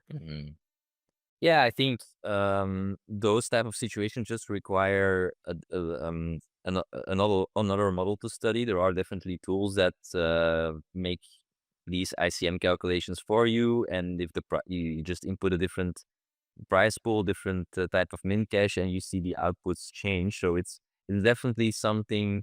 As I got confronted with these types of problems and not sure if I made a correct mistake, a correct decision, I would kind of go check and run a sim to see, hey, was this correct and how far was I off? And sometimes you see, okay, I was correct. It was fine. I shouldn't have to feel bad or doubt myself, but it's good to know. And other times I just see, oh, I made a big mistake here. Let's give this spot some time to make sure that next time I'm better equipped to make the correct decision. So yeah, I just definitely had to like specifically study those type of situations because they are a lot of different than when the main cache is maybe 1.5x the buy-in, or you're just playing a very large field. Also different. Yeah. You mentioned that, nowadays there's a lot of tools. Tools get better, even like for these type of things, right? You can kind of put in various ICM situations and see how the solver would change. You mentioned when solvers came out earlier in the conversation, is that solvers allowed you to discover the science behind poker, which I really loved. I really loved that phrase. So I wrote it down. How has solvers helped you understand the science of poker, and what did you learn about the science of poker? Yeah, so I think it was mentioned. I have a degree in computer science, so I am technically a scientist, and I definitely believe in the scientific methods in terms of solving problems. So when solvers kind of came onto the scene, the the game theory behind it. Game theory is kind of a component of mathematics. It was. I also read books about the game theory before that, not related to poker, and it gave me a framework, or at least a the way that these outputs kind of come to be. There's like mathematics behind it. There's logic behind it. There's no human bias involved, and that's just a nice baseline to start working from. And when you just talking to people, they have their own biases, their own experiences, their own the way they are as a player, and on the way the hands they've maybe even recently played that influence their perception of the spot. You just have a lot of human things that come into it, and that's not really um, yeah, something you can trust very well, especially if it's someone else's opinion, and then you have to draw conclusions from that. Becomes very difficult. Just solvers were this thing that, okay, you can trust this, as long, of course, as you do have to tinker a lot with the parameters and the inputs, and those can also have a big influence. So that's definitely there as well. But it gave me something to study. It gave me something that I could rely on. And yeah, those tools have definitely gotten a lot better over the years. I really like GTO Wizard, for example, because it just becomes very intuitive for people to use, right? In browser, first solver I used was Spiral Solver. You had to like have a different server for that. You had to yeah, the tree setup, it wasn't for many people, I think, not that easy to do. And the fact that I maybe was quite familiar with computers, and also during my education, there were a lot of these setup problems, I kind of call them, where you need to work in a certain programming environment, but then actually setting up the programming environment was like maybe one of the hardest thing, kind of getting familiar with this environment that you have to work in. That kind of was a challenge a lot, but yeah, just this having to do it because of your education kind of also made me do it more for like solver software, which I think for many people was just a big hurdle to take. And now you have these types of solvers that you just use in the browser and are very intuitive to use, and it's become a lot more mainstream, I think, to check a spot in a solver. Um, yeah, so Which it's features do you like great. the most? Which features do you like the most when it comes down to GTO Wizard?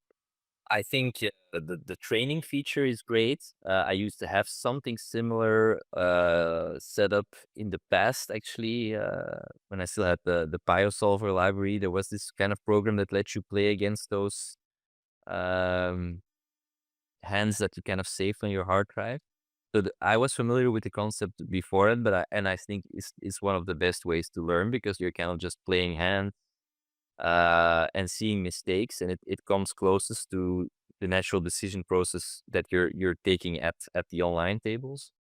Um, the ICM post flop solver is I think something really nice that I was kind of waiting for, um, because GPV decisions uh, um, they're actually not that frequent anymore. I would say, well, anymore, most of the important decisions are going to be under the influence of ICM in MTTs. So you kind of want some way to also study that, and I think that's really the AI solving wizard is really nice. So I think those two, and of course there are many great other features, but I think those have a lot of value for me. Do you have some advice around how to best study with solvers? Because you already mentioned, especially in the past, right, when you had to set everything up, there's a lot of errors you could make around the parameters. I remember blundering various times where it's like, oh, this output looks a bit different. Maybe I'm onto something. Oh no, I just forgot that I disallowed the solver to do X and X, which sometimes in that process actually you learned a lot of valuable stuff as well. So it wasn't completely useless. Like you said, nowadays stuff like GTO Wizard, they've already run everything for you to make sure the parameters were right. So they give you good solutions. How do you get the most out of it? So how does kind of your study process look? Because nowadays everyone has the tool. So now the ads is more, okay, how do we use the tool? Do you have some advice I around think that? Yeah, I think the most important thing to realize is which decisions or which spots are actually very important and influence EV in a tournament a lot, um, and study those. Like have these different categories of spots. For example, just short stack pre-flop ICM spots are quite important. Then I think c betting on boards is, for example, something very important. I've always been of the opinion that the further you go away from like pre-flop, so you have 4 streets in poker, the higher the number of the street basically is, the less confidence you can actually put into a solver, because humans are gonna deviate on later streets. The error is just gonna become bigger. So I think pre-flop and flop is easy to study, and can kind of replicate that from a solver without too much. I mean, of course, you have to keep thinking, but I think solver outputs for those streets are very good, and also easier to learn, because there's less less history in the game tree of that certain street. So I think actually focusing attention there and then having a good understanding, of course, of turn and river spots. So I think maybe there's more. You can use a trainer more for those kind of spots, and maybe try to more religiously copy the solver on pre-flop and flop stuff. And then turn and river, you really have to, I feel like, learn more general concepts and be able to apply those in game. Yeah, I think that's some decent. That's actually just how I view it. Of course, I could be completely wrong, but I feel like it makes some sense. Um, yeah, pre-flop is very important in MTTs. A lot of the times, especially late stage, you're gonna be all in pre-flop. And you can actually get reasonably quite accurate in those. And the using the trainer, you really filter out where you're still making mistakes, and I think it's quite motivating to see your score improve over time as you do those drills. It's a bit like a video game, right? It's kind of gamification of a game, you know? I'm wondering, you mentioned obviously the later the street, the further deviation. Is it then also, you mentioned already the impact of human bias that I kind of wanted to touch on? Like, how does that, obviously, we see the strategy on the screen. How do we then translate that to the real world where there's human bias? Do you feel like the human bias just compounds also when the streets progress? So, following the solver, quote, rigidly is not going to be as efficient as pre-flop and on the flop? And do you maybe have an example of how human bias then impacts the strategy on these later streets? Yeah. Yeah, for sure. I think pre-flop people pay quite close to what solvers say. On the flop, some people do some weird stuff maybe already, but most people still copy or use sizes that make sense according to the solver. But then turns and rivers, yeah, as the hand progresses, there's like at every decision point, there's an opportunity for a player to kind of make a deviation from what the solver says or what this may be optimal.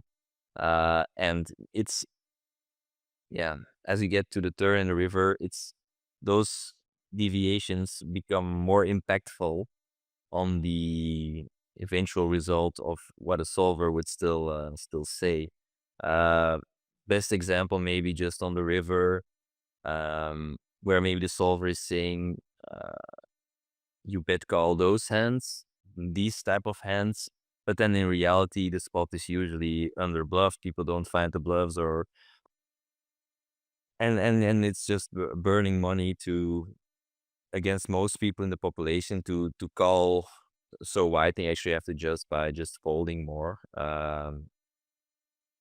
or bluffing more because people call too tight, that kind of stuff. It's just on the river, it becomes more population dependent and player dependent than on the flop, for example. It's actually rare for me, I think, to base my flop decision on, oh, I'm playing against this guy or this guy. I'm now gonna use a different size, or I'm gonna maybe sometimes you have decision, do I c-bet or do I check back? I think against more competent players, you actually balance that a bit better than maybe against players that it's not so important. But it's kind of a standard game, I would say, on the flop. But then as the hand progresses, um, player tendencies, population tendencies, intuition about the spot, it becomes more important in my experience. Which also makes sense, right? Because as you mentioned, pre-flop players play closer to optimal, flop still close to optimal, and basically the closer people play to optimal, the better it is to just focus more on defense and you just play a solid GTO strategy. But when they start to deviate, that's also when you started to deviate. How do you study the exploitative part of the game? How do you get better at playing turn rivers and finding these exploits? Uh, for me, it's mostly about studying how the game should be played, even in GTO. I know I'm not that big of a note locker myself. I think The problem with node locking is that it's a manual operation always, and you can only study one spot. You have to kind of spend a lot of time. It's also involves usually an assumption about your opponent's game again, which is dangerous to make, I feel.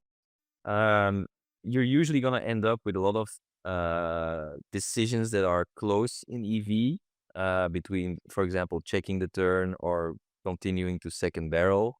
And there it's mostly more like a logical reasoning against this type of player, or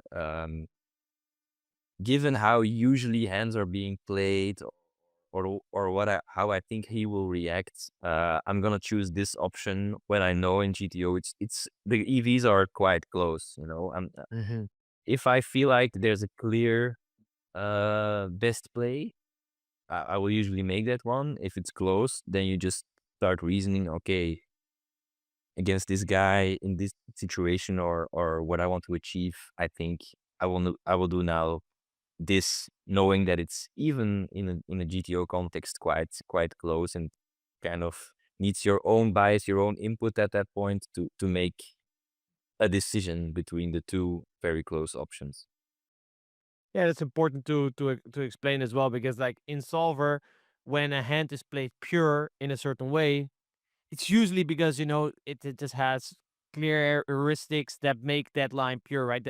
For that hand to suddenly play different, the player type would have to be very different than someone who's GTO. It's usually the hands that are a mix, where it's like, hey, these are more sensitive to be influenced. Like the EV of these plays are more sensitive to be influenced by the opponent that I'm playing against. So when you're in a spot, even, and you, like you said, you already sometimes have it on the flop. It's like, this hand is actually close. It's not a range bet board. It's not a range check board. This hand is close, can generate EV in different ways. And then like, oh, I have a mediocre hand.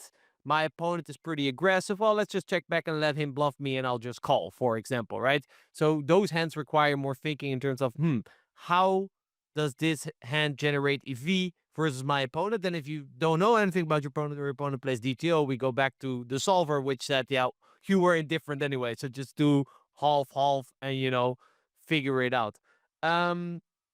Is this also where street poker thinking comes in? That's something that you mentioned earlier in the podcast as well, right? The street poker thinking. What do you mean exactly with that? And I think you also mentioned something around that people should focus on improving their decision-making process. So how does the decision-making process, how do people improve on that? And where does the street poker come in? Yeah. So the street poker, I kind of view this as, given that I played a lot before solvers were a thing, and before there was a clear framework to fall back on, it was, most of us were just trying to reason logically, of course, but without much, things to fall back on. I think that was kind of the era of street poker, where um, you make decisions in a way different way, and I think that kind of helps you. That kind of still helps me when I get to in a situation where I'm not sure how the solver would play or how would react. And it helps you also in trying to come up with exploits, or getting a little bit in this situation where how you think the player plays, how population plays, and how you adjust to that, outside of kind of this world that's purely the solver.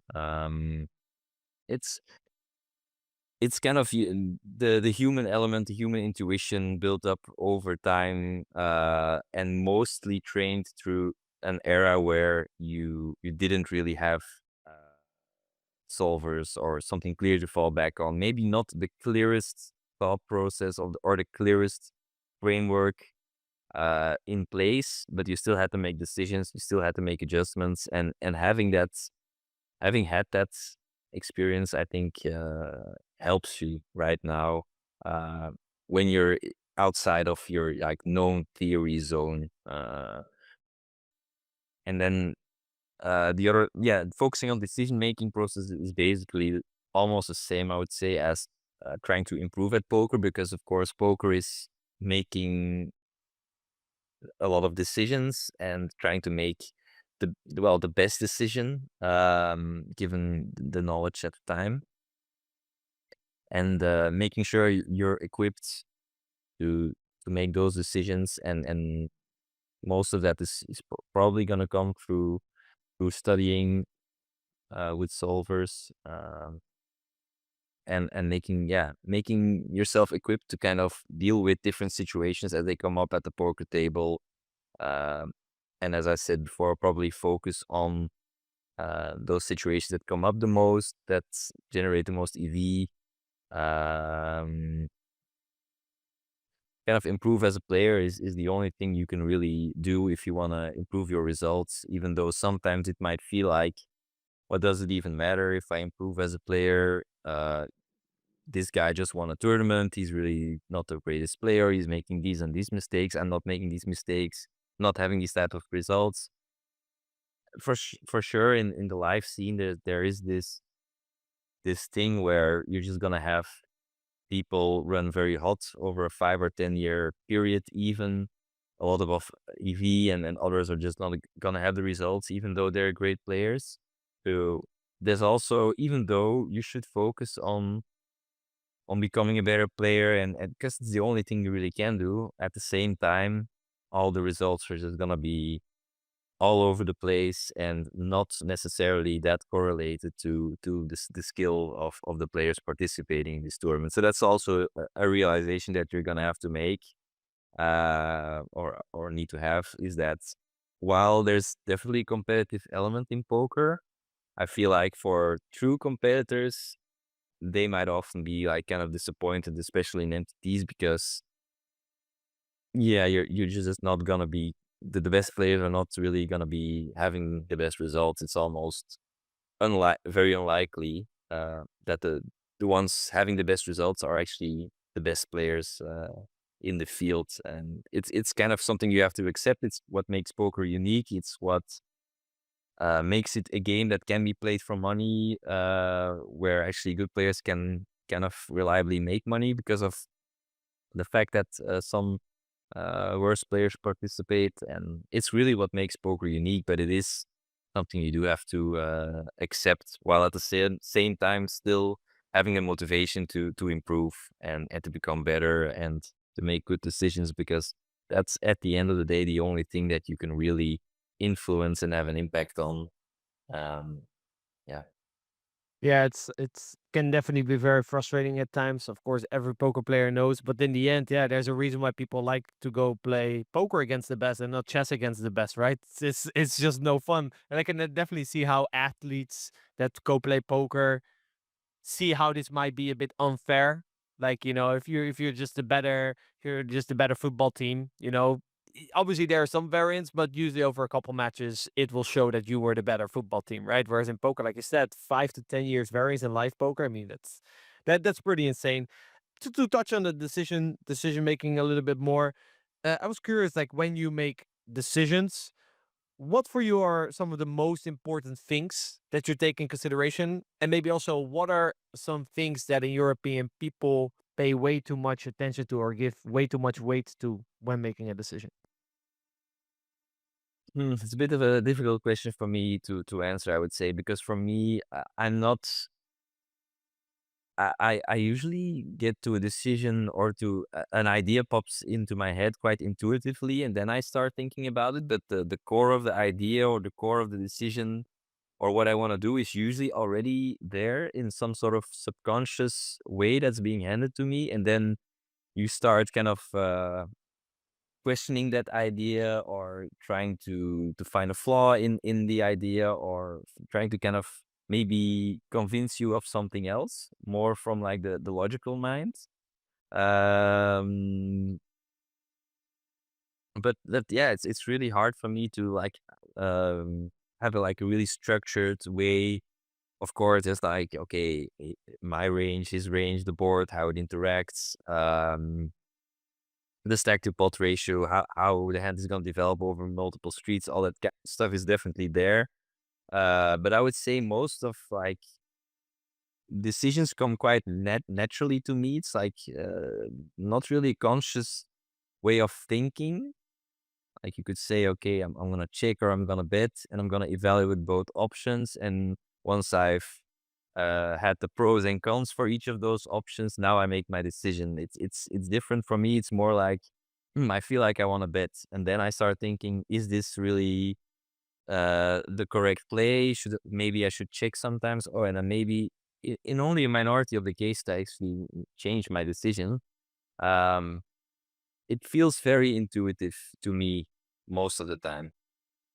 So you're very in tune with your emotions. Like we already talked a little bit about human bias coming in, especially we talked a bit more about the how that influences our opponents.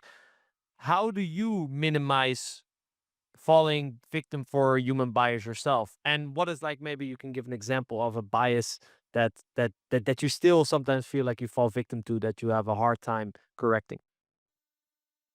I think maybe one of the biggest difficulties or biggest flaws maybe currently still in my thinking is maybe, and I think this is also applicable outside of poker, is that kind of a tendency to assume that other people are also thinking the way that you are thinking, or playing the way that you are playing, and that can lead to wrong decision making and wrong assumptions. And that's always, I think that thing is always going to be present, because you're going to reason about your opponent as if you were playing in his shoes. But if you have a maybe, if you're, for example, have a very different playing style to the population, or you're ahead of, you have a big skill gap between you and your opponent, that's not going to be the right way to approach the situation usually. But I do think in general, like your own bias is kind of also what makes you your unique type of poker player. Like your own bias also has your exploits, or the way you're gonna think about what the right play is.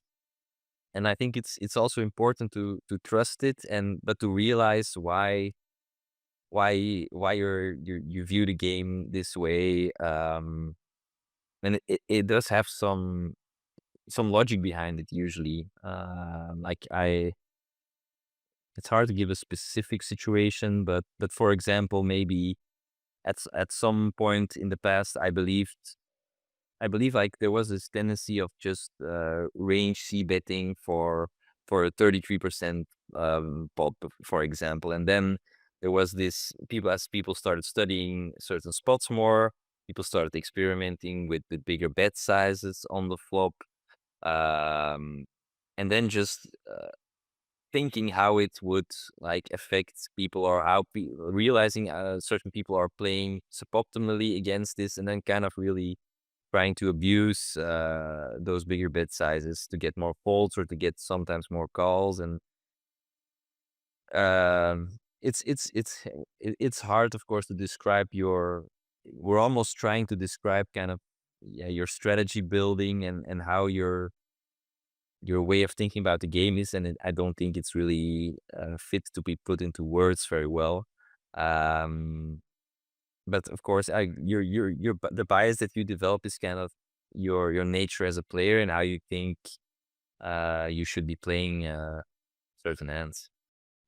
Yeah, I can definitely relate with the projection bias. Obviously, for example, it's easier. Let's say you play versus a recreational, and if you kind of studied recreational tendencies, you understand sort of how they approach the game, and then when you understand their flaws, you kind of understand how they're thinking, so you don't really fall victim to that. But the closer your opponent starts to play like optimally, there it becomes a little bit harder. And then basically what you're going to do is you're going to project sort of GTO with a mix of what you know. But then there's like certain spots where it's like, oh, if he really knows, then this spot is very easily overbluffed or underbluffed. If he knows that he can take advantage of it, but does he know that? And then for there, it's like, yeah, I don't know how to really estimate your opponent. Like, and you know, even within Rex, you know, you have clear, like needier guys, clear, more aggressive guys. So you can kind of, but there is a range where it just becomes more difficult. And that's, I guess, where good intuitive players that have a good feel for the situation, I guess that's where it comes in. They just seem to be able to know on which level their opponent's thinking, and therefore they can kind of sort of outthink their opponent, right? I'm curious, in your looking back through your poker career, what has been the biggest strategical breakthrough that you've had, where you're like, oh wow, that was a big aha moment? This can be maybe study session that you've done in the solver. This could also be coaching that you got from someone. You mentioned also more recently working more or getting more in touch with Jans. Any type of aha moment that stick out in poker for you, where you're like, oh, this definitely changed how I approach the game?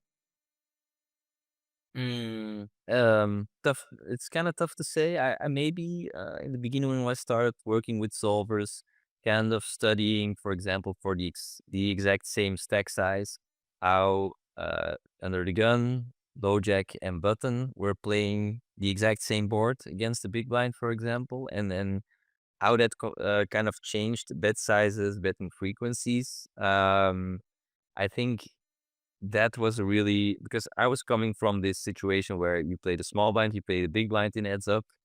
Okay, the ranges are quite wide, but in MTTs having those different scenarios where your range widens up as closer you get to the button. Also, the big blind range changes, of course. Defense wider if your range is weak. Three bets wider if your range is weak. That helped me a lot kind of to realize the differences in playing style, even if you're the aggressor, depending on what your range looks like. It's maybe explaining it seems a bit silly that this is like a big aha moment, but yeah, for me it's just it kind of opened up more strategic diversity in terms of all these spots are kind of difficult and they lead to a different game tree afterwards. Whereas before that, I was just way too static in thinking we're going to a flop. I have this range or this hand, and I'm not really that much aware of the dynamics for what's going on at all. Yeah, you don't even have to think anymore about the range if you're playing heads up, because it's always the same range. So in that process, it's that's why I can understand. I think I heard once a podcast with the Kevin Rabichow where he said when he transitioned from cash heads up cash games to MTTs, and he was applying the same study method for heads up cash to MTTs. He soon realized, well, if I continue this same study method, I will have studied MTTs 40 years from now. Because in heads up cash you can just go so in depth where you approach it more like the poker scientist, right? What you mentioned, that you use solver to understand the science behind poker. So what you did is you set it up a tight formation, wide formation, a couple boards, and then see, okay, what is the impact of wider ranges versus tighter ranges? And then you could use the same and then just change stack sizes. Oh, what happens if the stack size is greater, stack size is smaller? So MTTs requires a way more holistic approach, whereas cash games, you can, or cash games in general, and especially heads up, you can zoom in you can go way more in depth, because there's just less variables to study, basically. So I can Yeah, for definitely sure. understand that if you transition from heads up to MTTs, that's obviously a huge aha moment for you. I'm also curious, what people do on a daily basis. Now, you said that let's say, for example, there's an online event coming that you want to play. Let's say it takes like a 4-week event or something.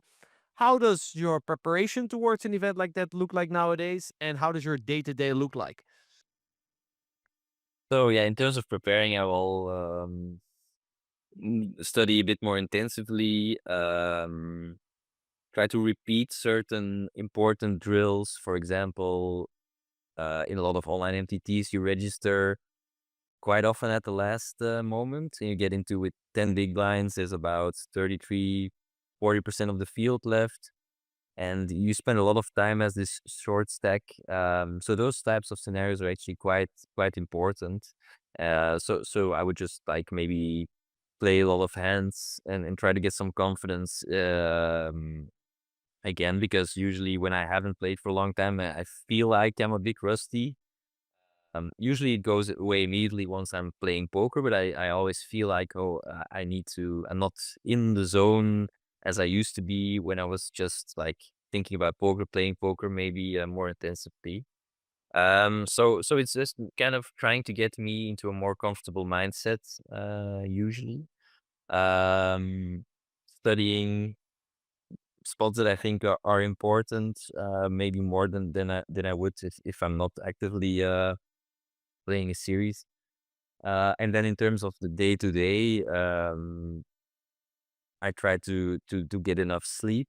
after a session, which is somewhat of a challenge because you might end your day at like 4 or 5 a.m. and then there's stuff happening around the house. Baby wakes up at 7 a.m., for example. Sometimes need to bring it to the daycare. So you kind of have this sleep that's kind of interrupted, which isn't great, of course. But yeah, it is what it is. That's what happens when you're a poker player and you have a family that needs you. Um, uh, And then the rest of the day, it really depends on if I have any other obligations in terms of work or maybe meetings. I try to do a walk every day, be out in nature because yeah, you're gonna be sitting still for maybe 10 hours that day. So being outside, getting some sun if that's possible, just walking and maybe spending some time away from screens is maybe a stable thing I try to do. Other than that, trying to work out if that kind of fits into the schedule. But yeah, not other than that, maybe yeah, nothing really like big that I feel like I need to do or like has a big impact on my mood or my performance. Um, Sometimes I do review like what happened last night in the morning. Usually will happen with like key spots or key decisions or if I'm not sure about something, I might run like a sim or review some GTO Wizard stuff. But in that period, it's mostly about like playing and trying to be well rested, well fed, and be able to perform again that evening.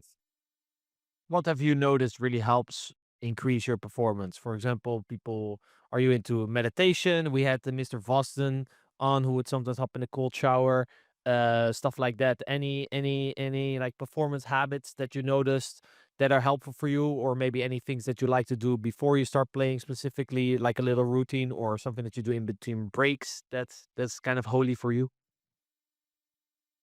Not really. I mean, I've taken a cold shower once, or 5 or 10 times in my life. Maybe it's not like a habit of mine. Meditating, I sometimes do, probably not often enough because usually when I'm finished meditating, I feel really, really good. But it's hard to kind of consistently put it into my life, I would say. But it's probably a good idea before I would start playing that. I do some like 10-15 minute meditation. I think it's quite helpful to calm down the mind. I've definitely had like live poker stops usually when I'm alone and I have more time because sometimes I bring now the family with me and then it's a whole different experience than when you're alone on a live stop. You have a lot more time to prepare and to have like a morning routine. I used to kind of put in a meditation session. But yeah, and during breaks, I usually just go down the stairs and get some coffee or refill my cup of water, like walk around a little bit. Not really nothing special. I wish I could give you a spectacular answer, but it's not the reality. All good, all good. Adam, I would like to actually hand it over to you with a topic that we discussed, but I had a couple of other questions that I wanted to touch on before we were moving on.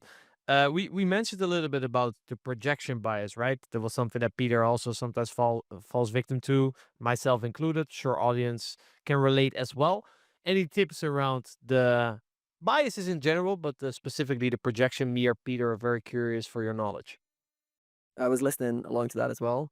And yeah, I think projection bias, first of all, you've got to be aware of it, so to spot it. So as Peter nicely said, it's often you think people are thinking like you, and it's watching that kind of default thought pattern play out. And very often it's realizing that you're playing an individual, a different person, or it's in a relationship and you're talking to someone who's very different personality to you and spotting what they would do differently. So I think as you mentioned, Peter, as well, it's trying to understand that, wait a second, like my default is to implant what I would do in this situation onto them as like a framework, and then to go, actually, who am I against? So as you mentioned as well, Rene, it's very easy against the recreational player because you're just going through different framing. But someone who's very similar, you start to go into either, oh, he plays like GTO. Oh, he may play like me. It's just watching that kind of, it's almost like a lazy thought pattern, to be honest, where we'll just think people think like us and we're not realizing we're against individuals. So yeah, I think the first step is to spot it. And the second step is to really understanding what is this person giving you information wise that allows you to have a different framing, so a different perspective of this person. If it's a recreational player, you're in a different mode completely. If it's another fellow regular, you might be like, okay, this guy's pretty good, but does he think like me? Another thing I see as well is players who, like you mentioned as well, Peter, have a very extreme playing style compared to the player pool. They assume other players are going to play like them. So they go, oh yeah, I would bluff here, so he must be bluffing.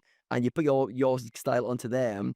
Or they'll say like things like they'll almost predict that their opponent can read their minds. They're like, oh, I'm capped here. My opponent will know I'm capped here.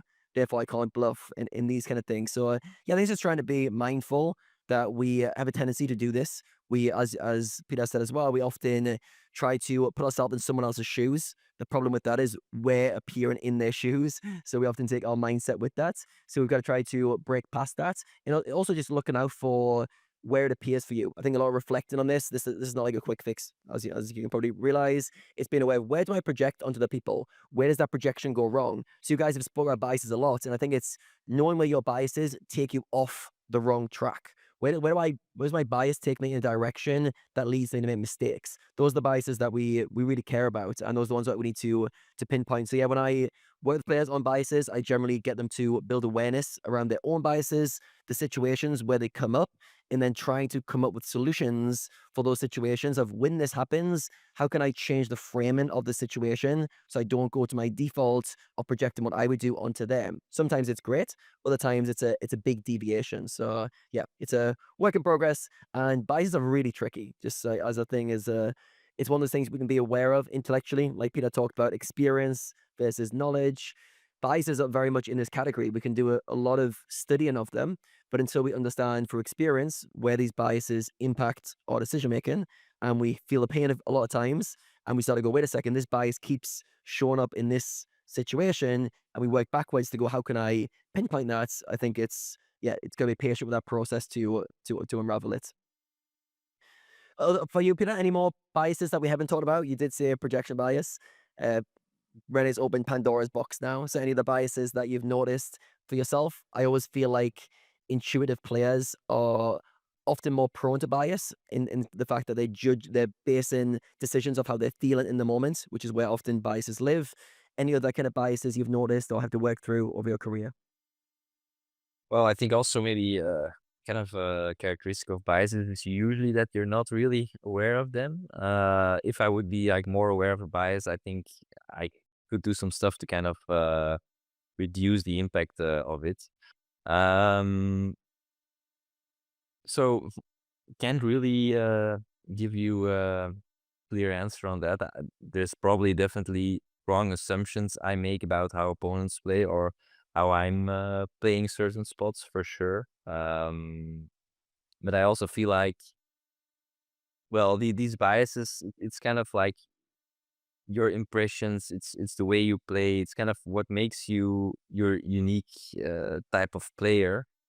And it's kind of who you are and what you become, or basically who you bring to the table in that decision making process. And normally, like hopefully, you kind of develop this bias towards finding the right play, or like your biases kind of lead you to doesn't always have to be negative, right? It can also lead you to finding the correct adjustment or exploit, or what you feel like is gonna work the best at the table. And in terms of being intuitive player, I think this is the case. But this intuition comes from having seen a lot of spots and studied the game. So hopefully, if you're like exactly replicating what you've studied, and not letting too many biases creep into that, hopefully you're getting that right, kind of like intuition. But of course, I think in how we live our lives and how we make decisions, there's always a lot of subconscious things coming into that. And we're usually not really that aware of how our decisions come to be. So I'm sure everyone has these things, and it's all normal part of life. So if you experience them, it's not the worst thing. Yeah, it's interesting as you were speaking there, you were almost speaking about some biases being a strength, like your intuitive reads on players and developing your own style, where bias leads you to maybe over bluff or under bluff spots, but it's coming from an experiential lens of intuitive reads. Where when I think about biases, I often think about maybe a bit of a blind spot or something that makes you deviate a little bit off track. But it's interesting as we can use a positive bias or a negative, whereas I'm kind of framing it as a negative question. Whereas you instantly went, actually, I can be biased towards actions which I think are good towards me. And yeah, I think biases, as you mentioned, they're tricky because I think they come from two main roots. The first is the ego. The ego likes to protect itself. It likes to be right. You get things like confirmation bias, short-term gratification, which is all about self-protection. I want to be right. I want to be smart. Don't make me vulnerable. I want to be correct here.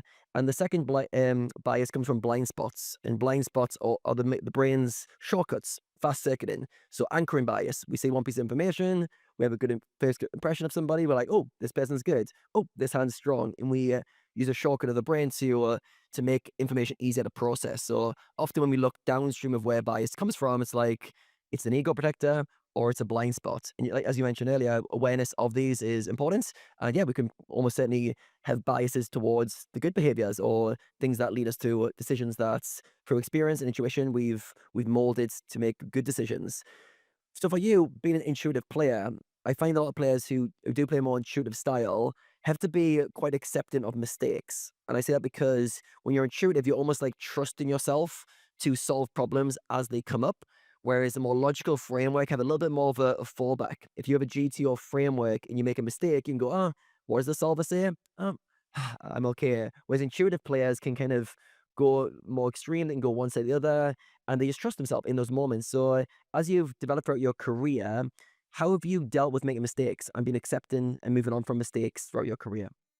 Yeah, I don't think it's necessarily that black and white between logical and intuitive. I think a lot of the intuition comes from logical reasoning or comes from studying things that make sense. It's just that the decision comes quite. You almost feel the decision and then you start thinking about it. Is how it works for me.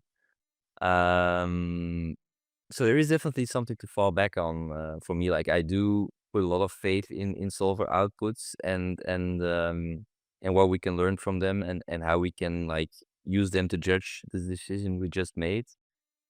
And often when the two, like I made another decision than what the solver says, there is some gap to bridge between why this happened and maybe it was the correct play, right?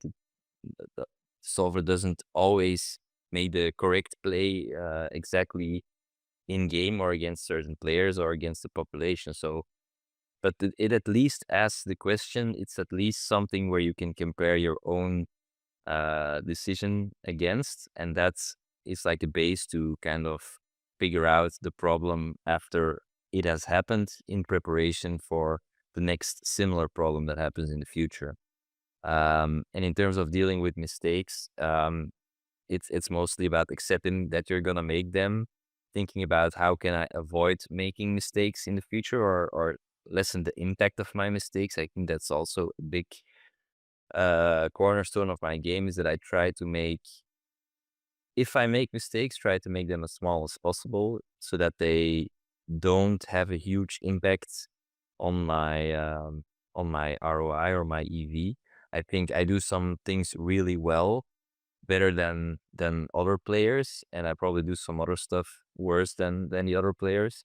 But if I can kind of minimize the impact of the things I'm doing worse, but I can keep building on my strengths, then there will be more EV coming from those strong areas of my game, where if I'm trying to lessen the impact of mistakes, it doesn't cut too much into this EV generated by those strong areas. So that's kind of how I'm viewing mistakes, something inevitable, but also something that you can work on to try to eliminate or try to avoid making. And there's always some disappointment when you realize, hey, I made a clear mistake here, where maybe I could have solved it. But there's also you're also somewhat thankful making a mistake and being able to realize it, because you're probably not gonna make it in the future again. If you're doing it well, you actually learn from your mistakes. Yeah, so you mentioned the inevitable. I think that's a really good word to use with mistakes, because no matter how good you get at poker, you're never going to be a perfect version of a poker player who never makes mistakes. You also mentioned minimizing, which as you're trying to navigate decision making, trying to avoid big mistakes and big costly blunders, but then also noting a mistake as a learning opportunity. So you've got like three things kind of coming together there, which kind of give a nice framework of how to accept mistakes better. They are inevitable. You don't try and minimize them without doing that completely. And then when they do happen, you can learn from them. I think that's one of the harsh realities of life, isn't it? That we learn more from mistakes than we do from successes. And imagine like if you had no feedback from failure, I'm sure some people could progress well, but a lot of us, we need those kind of failure points to go, oh, mistake there, I can improve this area.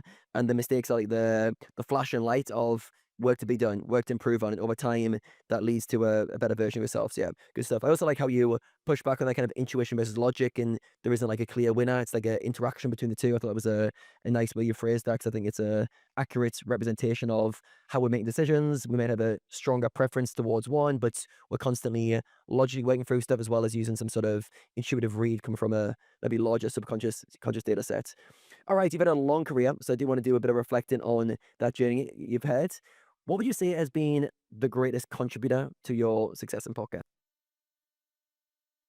Um, I would say probably it's also a bit of a natural talent, or maybe just interest for games, interest for problem solving. Um, I was always interested in strategy games, for example. And I think from a young age playing strategy games, it kind of gave me the perfect learning route, even from a young age, kind of preparing me for these types of high impact strategic decisions that you make in poker.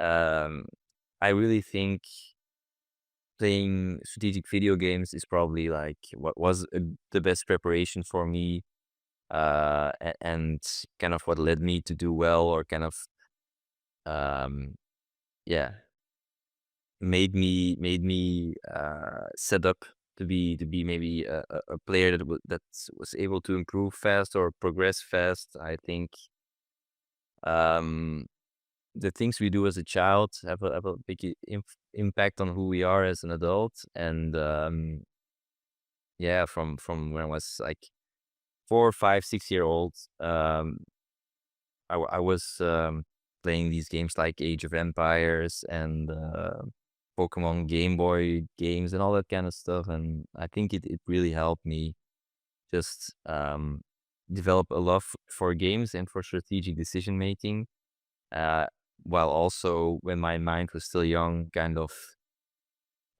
develop these ways of thinking, or these frameworks of how you should approach problems in that way. And then I think, I guess, with the studies I did, them being a bit mathematical in nature, also kind of developed my mind in, I think, the right way as well, or was like a good complementary thing to be doing next to poker, because it was also quite intellectually challenging in a different way. Um, I think maybe at a combination of those two things that are maybe not always present in everyone, um, they're probably kind of a big part of my success. Um, Other than kind of probably being more lucky on average, I think also there's a lot of survivorship bias in poker. So definitely you want to be aware of that as well. But I think that's maybe applicable to most people. So Mm. What would you say are some skills or character traits you've had to learn on the job? You've mentioned these kind of preempting skills and childhood experiences that set you up well. What are some things that you had to learn through experience whilst playing? um, I think, of course, the mental game of poker and how you develop and dealing with losses and all that kind of stuff. I guess winning and losing money was kind of new uh, compared to other games. Other than that, yeah, well, of course, poker teaches you like unique skills, unique experiences. Can't really pinpoint uh, that other than basically, yeah, just learn how to play poker well, learn how to deal with swings, learn how to fit poker into your overall life, learn what plays it takes, what you get out of it, why you do it, that kind of stuff.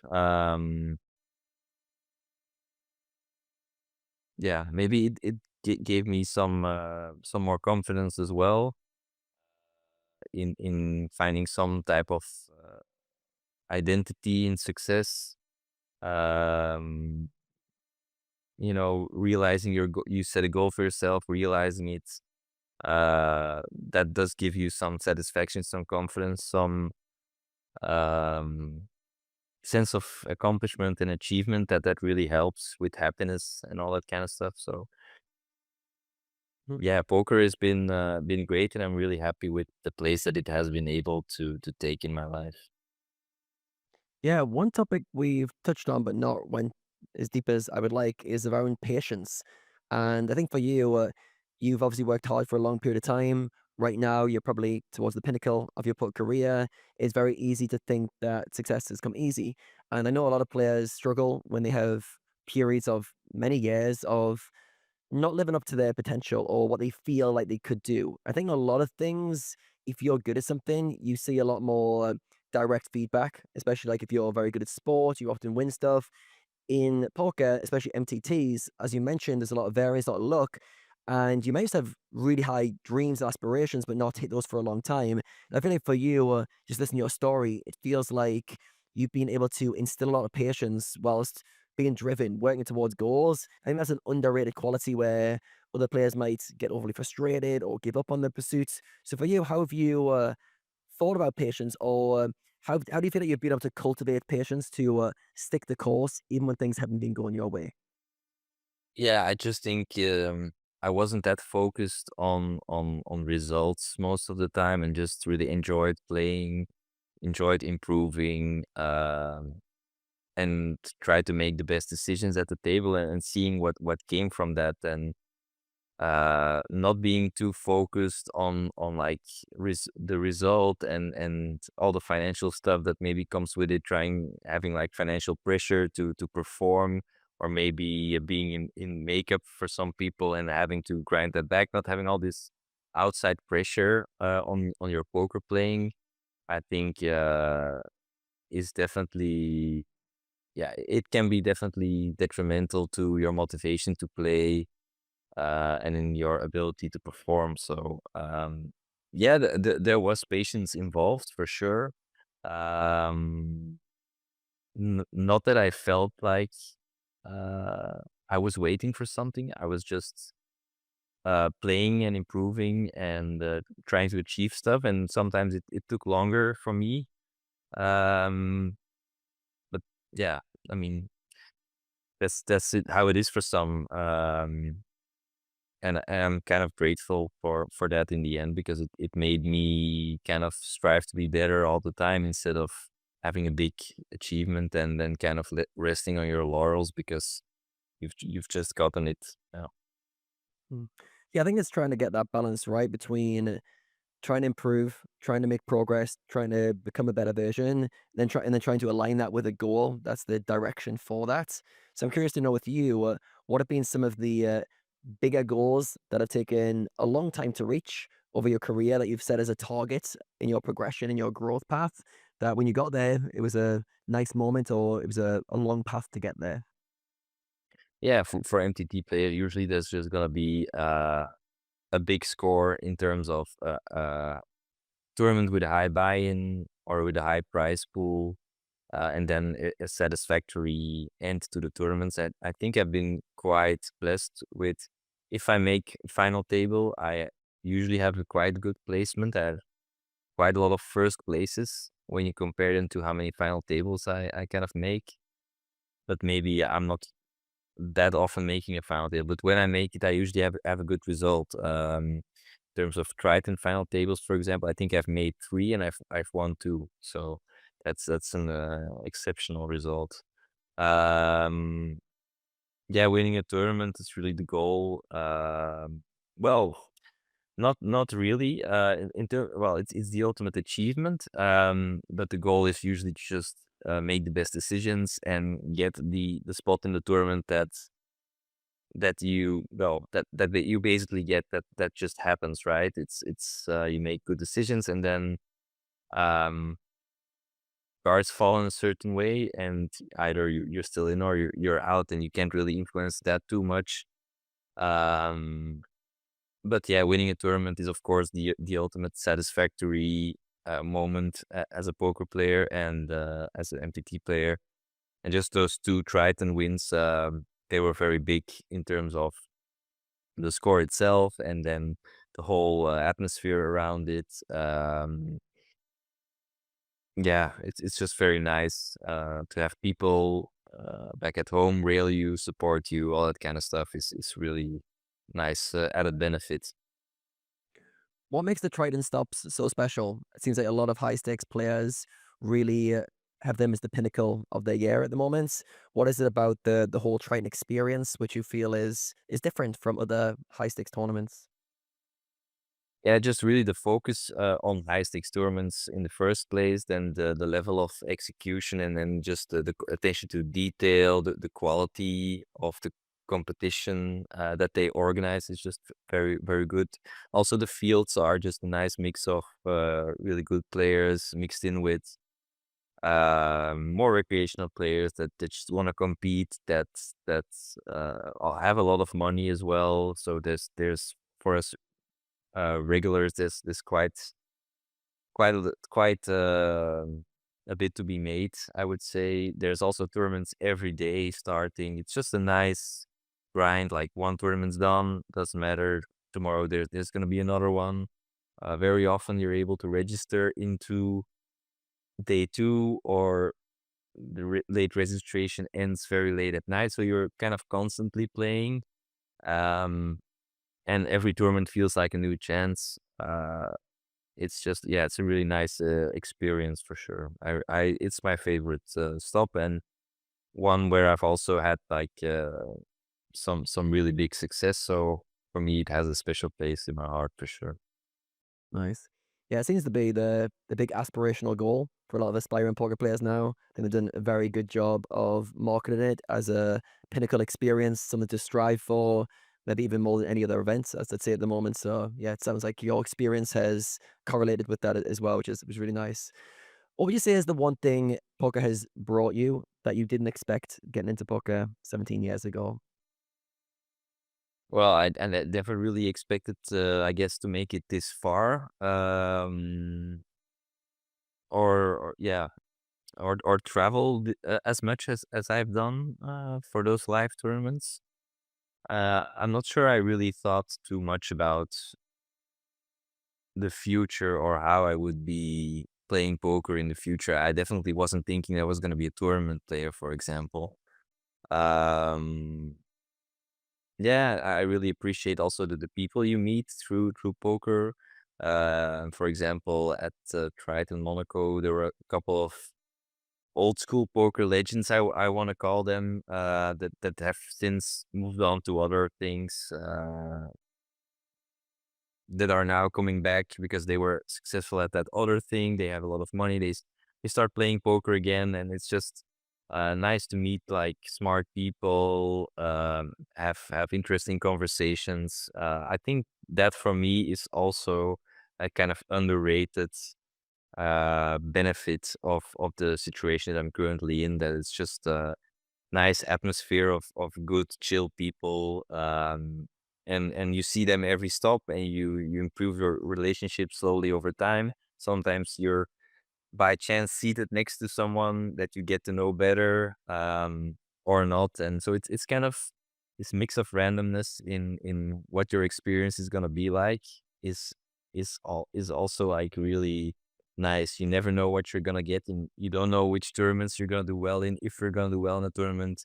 Not sure who you're gonna play with, what's gonna happen. And I think maybe that's like one of the things that attracts people the most to poker, and maybe those type of tournament stops specifically, is that it's just a kind of a bag of mystery that you kind of open consciously, and you kind of let it come over you, and see what comes out of there. And for me, I've definitely been blessed with some very good runs in these tournaments. So that's nice. I'm sure I've just inspired some MTT players to want to play the Tritons if they weren't already aiming for that, because that was a very nice way to put it. And it sounds like the overall experience is something that many players who would have aspirations of getting to that stage would enjoy as well. Rene, would you ever fancy doing one of the Triton stops?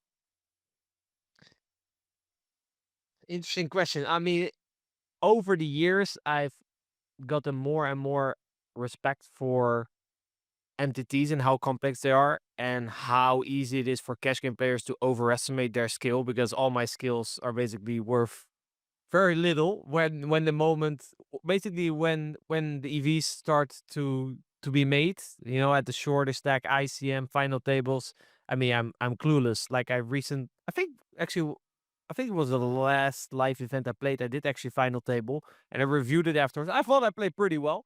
To be fair, I think throughout the tournament I played very well, because throughout the tournament, and especially the live poker, or the event that I was playing, it usually has a decent average stack size. So I don't get in too much very short stack scenarios. And I do obviously understand some things about short stack, but obviously not to the level where I could compete in a Triton, right? This was a Unibet open, so a 1K buy-in. So the average level is just going to be low. So I'm pretty confident that I'm going to be one of the better players, regardless of not having the experience in MTTs.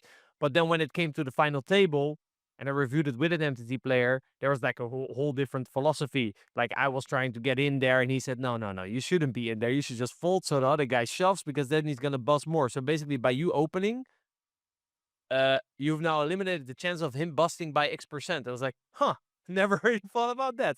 So, there's so many things, and like ICM, like obviously I understand some basics, like Peter explained. I understand the value of your stack goes up, etc., etc. But obviously nowhere to the level of nuance needed to be profitable in those fields. So while I think definitely looking at it, like I said, they marketed very well. That even for me, looking at it like, actually would be pretty cool to play. I don't think I have the necessary skills to be playing that right now. And in order to get the skills, I need to dedicate quite some time, which I'm currently not really interested in dedicating to.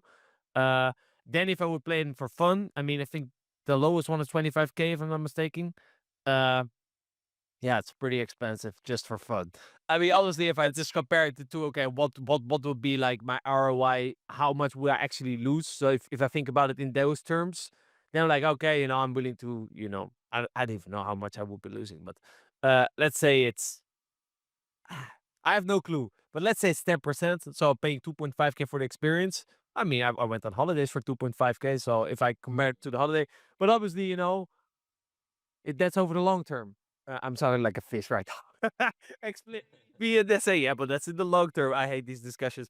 But yeah, obviously in the short term, it would just be a 25K investment. So no, you won't see me anytime soon playing, most likely, unless one of our sponsors like, hey, Wecko, we like you. Let's put you in the tournament. But no, not a big chance of me showing up. But I do really appreciate what they're doing for poker, and how they make it exciting. And yeah, it's just amazing to watch. Yeah, very, very, very excited about that. I want to talk a little bit more about your other interests next to poker and your businesses that you run. You run a couple of software development businesses. I'm curious about which poker skills you think transitioned well into business. Yeah, what kind of skills did you develop in poker that helped you succeed in business? Yeah, just decision making, I guess, and yeah, having a framework or knowing which uh, things are important to make decisions, which factor in. In poker, you're making decisions. In business, it's kind of the same.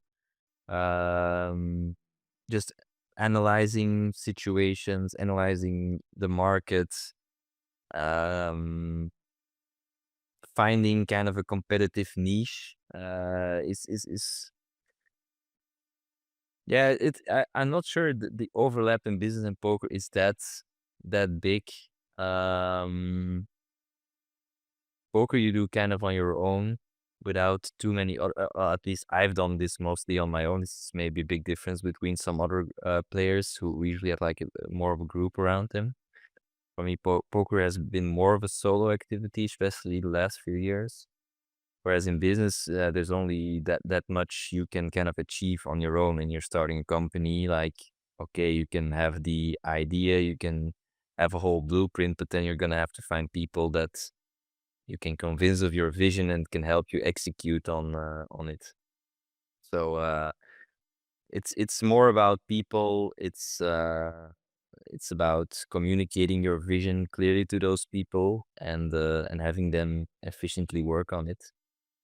So for me, it is quite different. I would say poker is actually a lot easier to spend time on. It's just more naturally entertaining. Whereas business or working on my companies feels more of like sometimes chores that need to be done in order to have the machine run smoothly. Um, but yeah, it's certainly very interesting and a big challenge of mine. We're now building a software product. I don't want to dive too deep in it necessarily because I don't think it matters too much. But just seeing how that all comes together,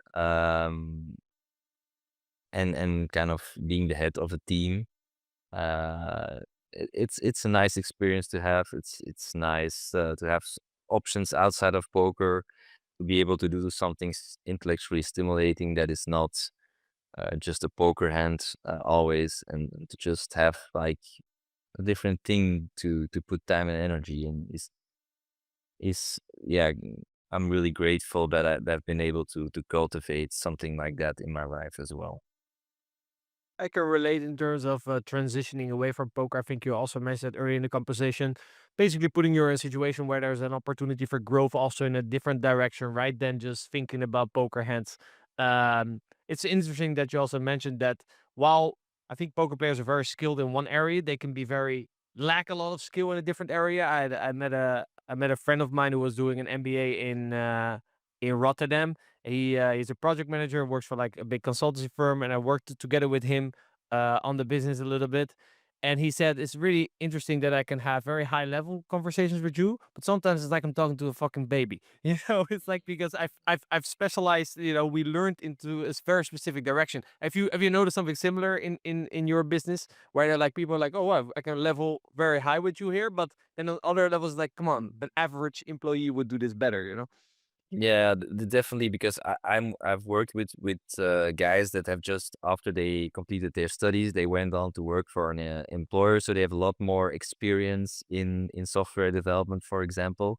And luckily, they've brought that experience with them, and they've had that input to our company and to the product. So that's obviously great, but definitely some things that I didn't learn or didn't know because I was just wasn't doing what they were doing. And it's always been for me this bit of a duality in my identity as a poker player and my achievements as a poker player, and then what I've been doing next to that, whether it was doing these university studies or now doing several companies actually.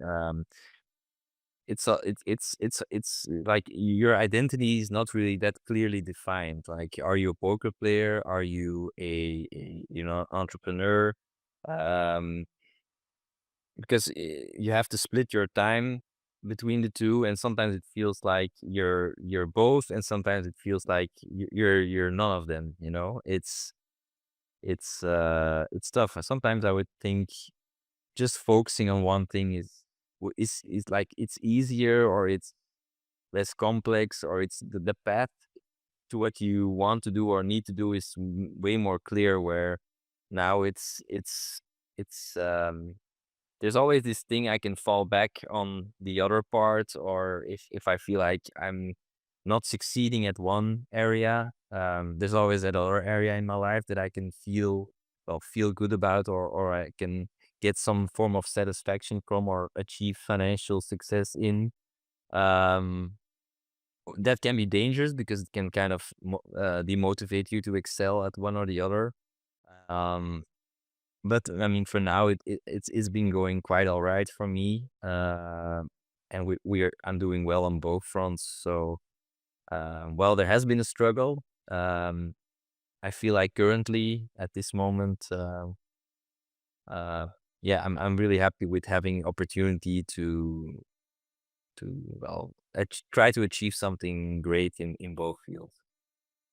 I guess, like obviously in business, just like in poker, setbacks are inevitable. So having already dealt with setbacks in poker and dealt with losses, that definitely gives you a very big edge, I think, to other entrepreneurs who may be just starting out, and who don't have the similar experience. I also find, I was talking with someone else, maybe you have a similar experience. If you also do other things next to poker, poker becomes a great procrastinator. Have you noticed this as well? Basically, because poker is so dopamine stimulating that other tasks often can feel boring.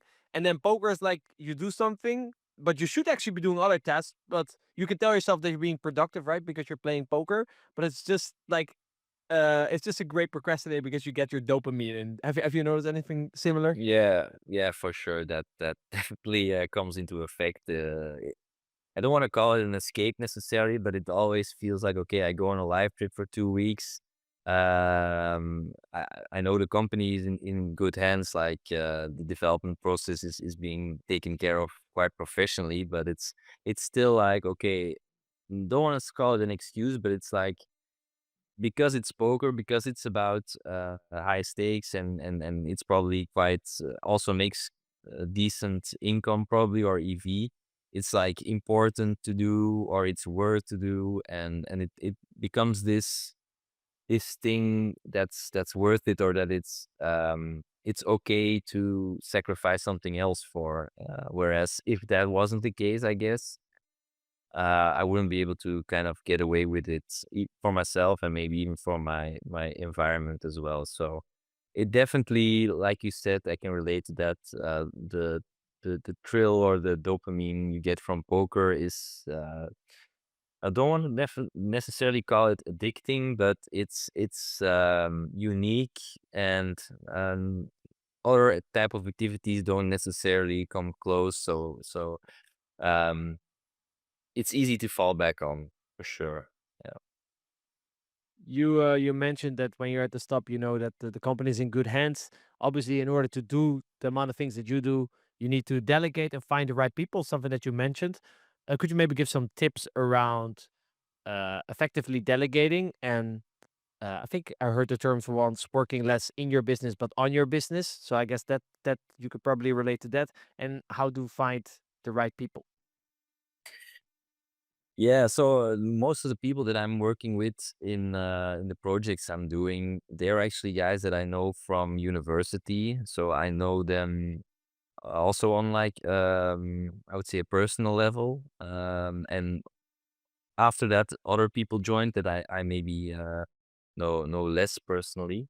So for me, I just had to look in my group of friends, I would say it, because a lot of them, they also come from computer science background, are developers. Was fortunate to give them the opportunity to come work with me. And then it's mostly about communicating your vision, or what you want to do, or what you want to achieve from a business point of view, from a commercial standpoint, to the technical people that are then in charge of building the product. And it's really articulation of that vision that is really important, because I'm the domain expert. I know what I want to achieve and want to build. For them, they're like more the experts at building, and not necessarily at the domain or the environment that they will be operating in. So it's for me to explain them, hey, you could maybe compare it to like a Navy SEAL or something that's like very adaptable and able to perform in all types of situations. And then before he goes on a mission, I'm the guy preparing him with like all the intel, all the information. You're gonna be in this type of environment. This is your mission. This is what you want to do. This is how I would guide you through it. But then um, they're actually gonna be the ones executing on the task, with me, like kind of monitoring and seeing seeing the work as they're kind of doing it, but more from like an organizational standpoint, not really in depth, actively working on the development. Because there were some times where like they're doing daily meetings at 9 a.m., for example. Yeah, when you're sleeping until 4 or 5, well, you're going to bed at 4 or 5 a.m., getting up for like a daily scrum meeting of only 15 minutes where you're just syncing with each other. It's just you don't really have the energy, or it's also just not productive for them or for your poker performance. So um, we've gotten to this point where there's kind of a nice divide in what the development team is doing and what I'm doing in the company. Yeah. I like it. You have a team of Navy SEAls. And then in the morning, they catch up and like, where's the boss? Oh, the boss played poker until till late last night, so he can't come to the call. Uh, that's good stuff. You mentioned your software development companies. I saw you are the CEO, co-founder of Everblue Finance, specialized in digital asset growth. In general, you're passionate about anything digital, Web3, metaverse. Where do you see the future of these things going, and how do you see it impacting poker? Yeah, so these are all very interesting technologies indeed. Like blockchain and smart contracts are like two of the main technologies that we're using in the company. I think it's definitely the future. It's like a alternative way to operate information technology infrastructure. Usually, we've also always had like trusted middlemen, or applications that service like social media. They're usually like using a server-side model where the server has all the information, everyone's connecting to the server, but you don't really see what's running on the server or how your data is handled. I think that's kind of a broken model, and I think there's a better alternative for that. Of course, we're still in a very experimental stage and very nascent stage of these new technologies, but they fascinate me for multiple reasons. I think they just have the ability to bring more freedom, not only financial freedom, but just freedom of information, and yeah, just a better experience, better infrastructure to the world at large. And um, yeah, it's been a just really always been curious and always been passionately following this technology space. I'm just happy that I can have a company now that does something with this, and that's able to contribute something, because I really feel like we're doing something really bleeding edge technology. Like, there are many software companies in the world, of course, some doing something very boring or something very easy, I would almost call it. Whereas we're really trying to invent kind of a new algorithm or a new way of doing things with technology that's really new as well. So it's very stimulating and exciting to be working with this type of technology. How do you see the future of poker, yourself in it, and how do you see these type of technologies impact the future of poker?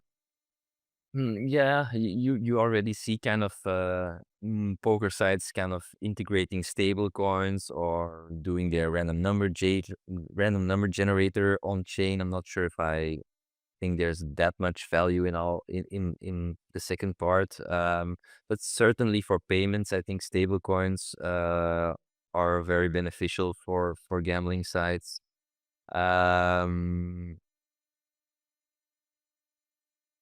Yeah, there will definitely be experiments, and there will definitely be. You can also do some stuff with NFTs. I think Triton at some point it's some form of NFT thing as well.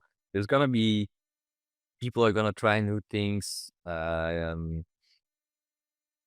Mm, yeah, we'll have to see because a lot of these technologies they hold a lot of promise. Do they materialize? Like metaverse is a good example of okay, the idea is there. The idea actually has been around for a couple of decades already, but really where the mainstream people are using this technology, it's not there yet. But I'm sure virtual reality, metaverse, AI integration, all that kind of stuff is gonna have their impact on poker too.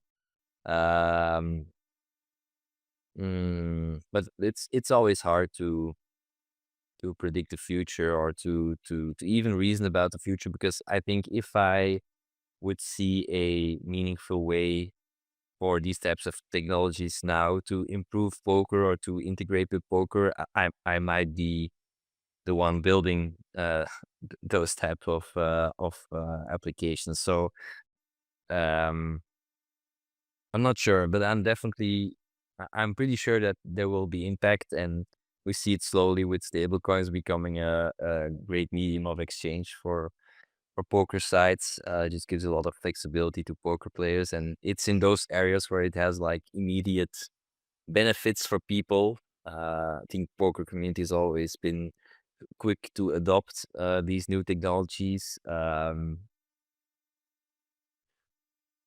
Yeah, it's definitely a net positive for humanity, and I really believe in them, even though there's a lot of doubt and a lot of yeah, even the sector itself, digital asset space is kind of a clouded area where you have small things that are like a small area that produces a lot of value, and then there's a lot of cowboys and snake oil salesmen that try to profit from the greed of others, and that's also ongoing. And then people from the outside looking in, they only see the bad stuff and kind of let their own bias creep in. That has been very interesting to observe, especially also having a bit of a more technical background and being able to understand these systems and comparing them to what we saw in school and how legacy infrastructure operates and works.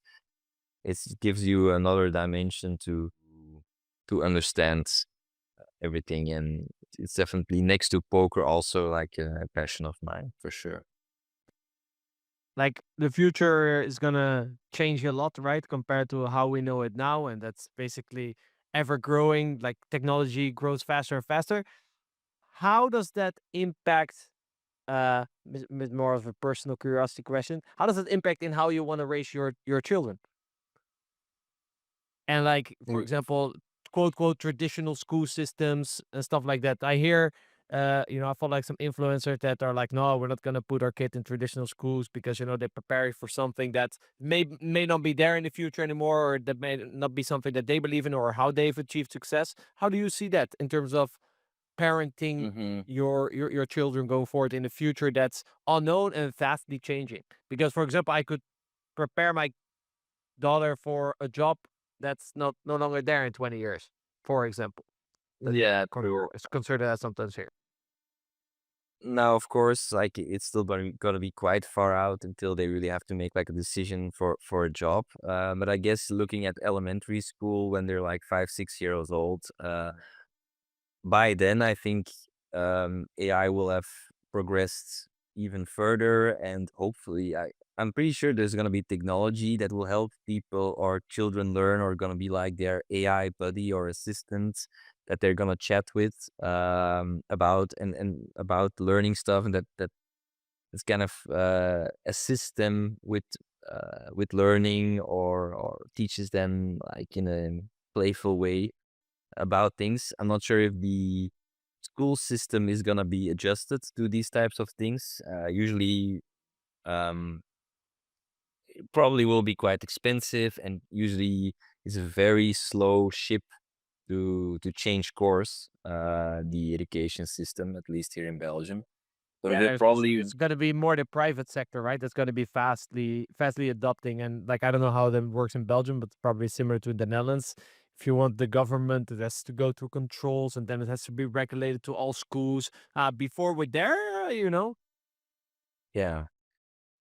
So I think that might be very slow, but I think it's up to us as parents to kind of give them these tools, and to outside of school kind of stimulate them to work with things that are good for their development. I mostly look at school for other things, more as like learning to deal with authoritative figures and having multiple authoritative figures in their life, and also just socially develop as a person, make friends.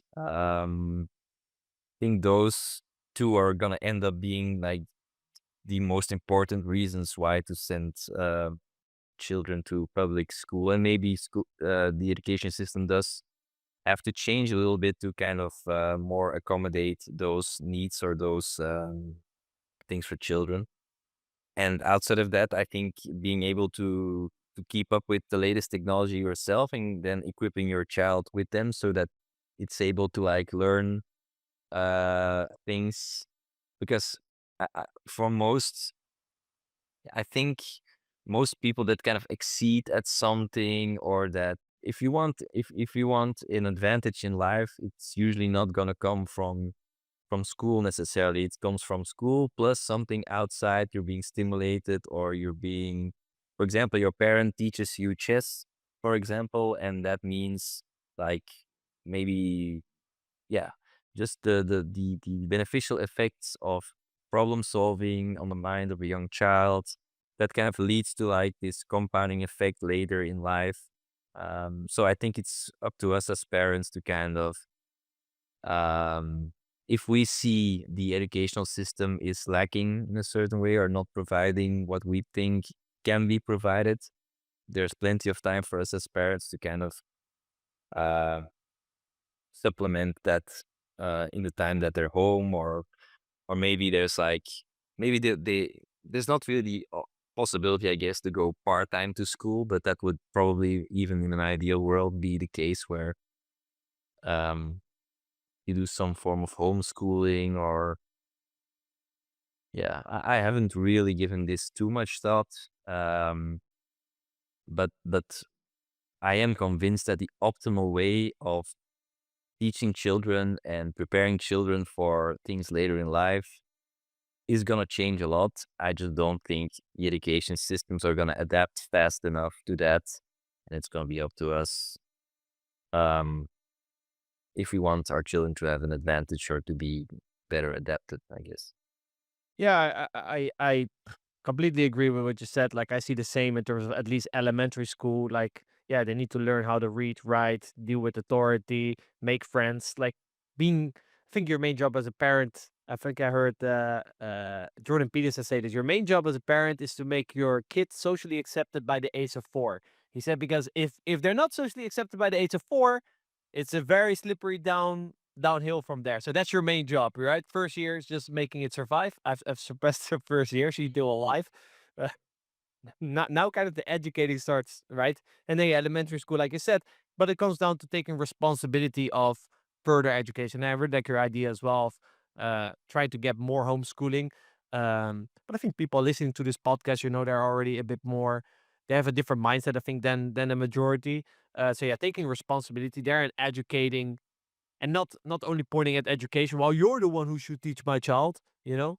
Whereas probably the majority of population in Belgium and the Netherlands will point at their school for, there you have to teach your child. But yeah, taking responsibility there, I think is a good thing to close this topic off with. I want to thank you very much, Peter. I want to leave you with one final question. What would you like the main takeaway of this conversation to be for our audience that we had today?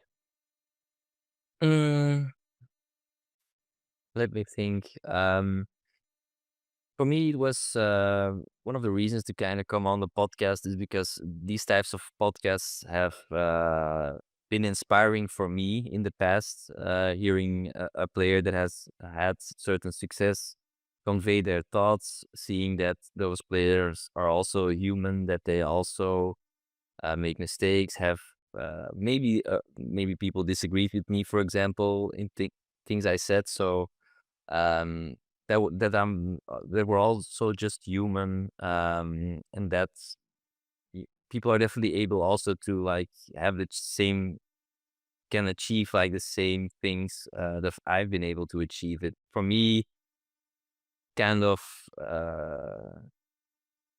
yeah, lifting the curtain up over some of these players that I used to put on like a pedestal, and then you see them on the podcast and you see they're human and they're similar to you as well, and you see a lot of you develop sometimes sympathy for them. It's kind of a motivating thing to also try to get to that point, or maybe to achieve that. So I think that was for me the main reason to kind of try to inspire some people, tell them my story, that it's full of ups and downs and patience, and that you really have to stick with it if you really love the game and you feel like it's the future for you. Of course, I think people starting right now will have a lot different experience than I've had in the past, because I've been playing for such a long time. Was blessed to play in easy games at the beginning, maybe. Um, yeah, I think if I'm able to inspire some people, if some people are like more motivated to get to the top, um, I think that would be like the main goal for me. Yeah. Well, it was very inspiring, at least for me. I'm sure Adam is inspired as well. We usually leave these conversations quite inspired. So I want to thank you a lot, man, for sharing your story with us. Yeah, no problem. Was very fun to think about the past and to get some hard questions directed at me. So yeah, it was very fun to do. Thanks. This was the first English speaking podcast that I've actually done in poker. Um, but I've done a couple of in Dutch and stuff. It was very fun. Thanks.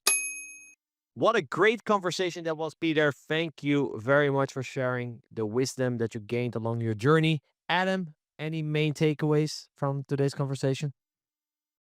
Yeah, I really enjoyed today's conversation. It was a bit different to some of our previous guests, which I liked. His background in finance and money made some interesting avenues to explore bankroll management. One of the key things he was talking about was making sure you're being mindful of where your role is allocated, not having it all in cash, and think about your bankroll. And I think kind of the big takeaway is thinking about how you can grow your role as an asset as you're trying to progress with your career. Everyone has different goals, different things they try to achieve. But I'm pretty sure everyone listening would like a bigger bankroll at the end of 5 years, 10 years, and thinking through your own strategy for doing that. I think he opened up a lot of avenues to explore that, think about that, and yeah, put some time into it. Because I know myself, if someone had told me this in my early 20s, maybe I wouldn't have been receptive to it. Maybe I would have been, but I definitely needed that extra knowledge about what to do with money and how it works and how to invest money rather than just acquiring. Other thing, patience. I know he's had a long career, and it's easy to see people playing Tritons and assume they've always had it made or they're on the path to success. He mentioned having 16 years before he had a big live cash, and that's a long time in anyone's career path. Obviously, a lot of success on the way. You mentioned multiple 6 to 9 month periods where he just wasn't getting results. Yeah, just the lesson from that for me was just the ability to be patient when things aren't going your way. He mentioned that he's very performance driven rather than results driven, which helps a lot during those times. But still, there's times where you're problem solving life, things aren't going the way you want them to, and just stay in the course and yeah, fine tuning that kind of patience skill. There was an interesting conversation around intuition versus bias. He mentioned that he's very, I think it was you, Rene, who tried to pinpoint him on his decision making process, and he went quickly to an intuitive framework and said it's actually quite hard to break it down because I think quite intuitively. Then we talked about how biases come into that decision making process and how also logic, he's often using intuition as an initial guide and then logically kind of stress testing that intuition with different dynamics and player types. And then we talked about biases and how they can interact with that intuitive framework. And the final thing, which was a theme throughout, was enjoyment. Enjoyment of the game. Right now, he's got nothing to prove. He doesn't need to play poker. If he doesn't want to, he plays it for the love of the game and the love of competition, which sees him playing Triton stops when he wants to, but the enjoyment of the game. I think that's a key lesson to find ways to enjoy poker. And yeah, maybe if you're grinding it too hard or you feel like you're losing the love for the game, to remind yourself of the big picture of why you play, the reasons for it, and try to recapture some of that enjoyment, I think would be a good takeaway lesson. How about yourself, Rene? What are the main takeaways for you? Yeah, you already touched on the patience. There are a lot of other skills that come with the patience, right? We talked about acceptance. You already talked about enjoyment. And he also mentioned luck, right? That had a big impact on his career. But I feel like due to all the other qualities, he managed to stay in poker for 16 years. So he managed to put himself in the situations where he get lucky, where other guys might have already quit. So yes, sure, like he said, if you reach a final table, get lucky, get first a couple times instead of seventh, for example. Obviously, it has a big effect on your result, and also obviously the compound effect of that result. But all the qualities and skills that he developed around it to get himself in the position where he was able to get lucky, that's obviously a skill. He already talked about the mindset. I like what he said about mistakes. That mistake point you in the right direction. This is definitely a mindset, right? Also throughout the 2016 period, 2018, where I was losing MTTs, he didn't see it as like, oh, well, this is not for me, or he didn't see it as mistakes. It's like, well, apparently I'm not good at this. He saw it as a challenge. He sees it as something to grow in. So I really liked his mentality around making mistakes and around downswings. He talked a little bit about solvers and studying, and he said, discover the science behind poker. That's how he used solvers, and I really like that. He also shared that in his aha moment, right? Where it's like, oh, I started to experiment with the solver and change a couple of variables, like the positions, like the stack sizes. So I started to understand the bigger picture, right? The science behind poker. So I really liked how he phrased that. He mentioned as well in terms of time schedule, I thought was interesting because he has multiple things going on. He liked to have poker in like a month period. There's a certain event, then he only focuses on poker, and then he moves on to the rest. And for the rest, it was very important for him to delegate, find the right people. We talked about that. And acceptance, right? Acceptance that if you're not 100% just doing one thing, that you're gonna slack a little bit, right? But for him, it was important to have not his identity not to only be poker, right? So that if poker maybe that doesn't go so well, he can get satisfaction out of about another project that goes well. We also talked a little bit about GTO and exploitations. He said he follows GTO quite rigidly, pre-flop and on the flop, which makes sense because people nowadays also play most GTO there. But then turn and river becomes way more of an exploitative game where he applies his street poker thinking as he labeled it. So yeah, a lot of good stuff. I want to thank Pieter again. I want to thank the audience for tuning in. If you like this podcast, give it a thumbs up. Subscribe to the channel. Also want to shout out to the sponsors again, CoinPoker and GTO Wizard. Go check them out. If you want to work with me and Adam, have us help make more progress in your poker career, mechanicsofpoker.com. Without further ado, end of this episode, and I will see you guys in the next one.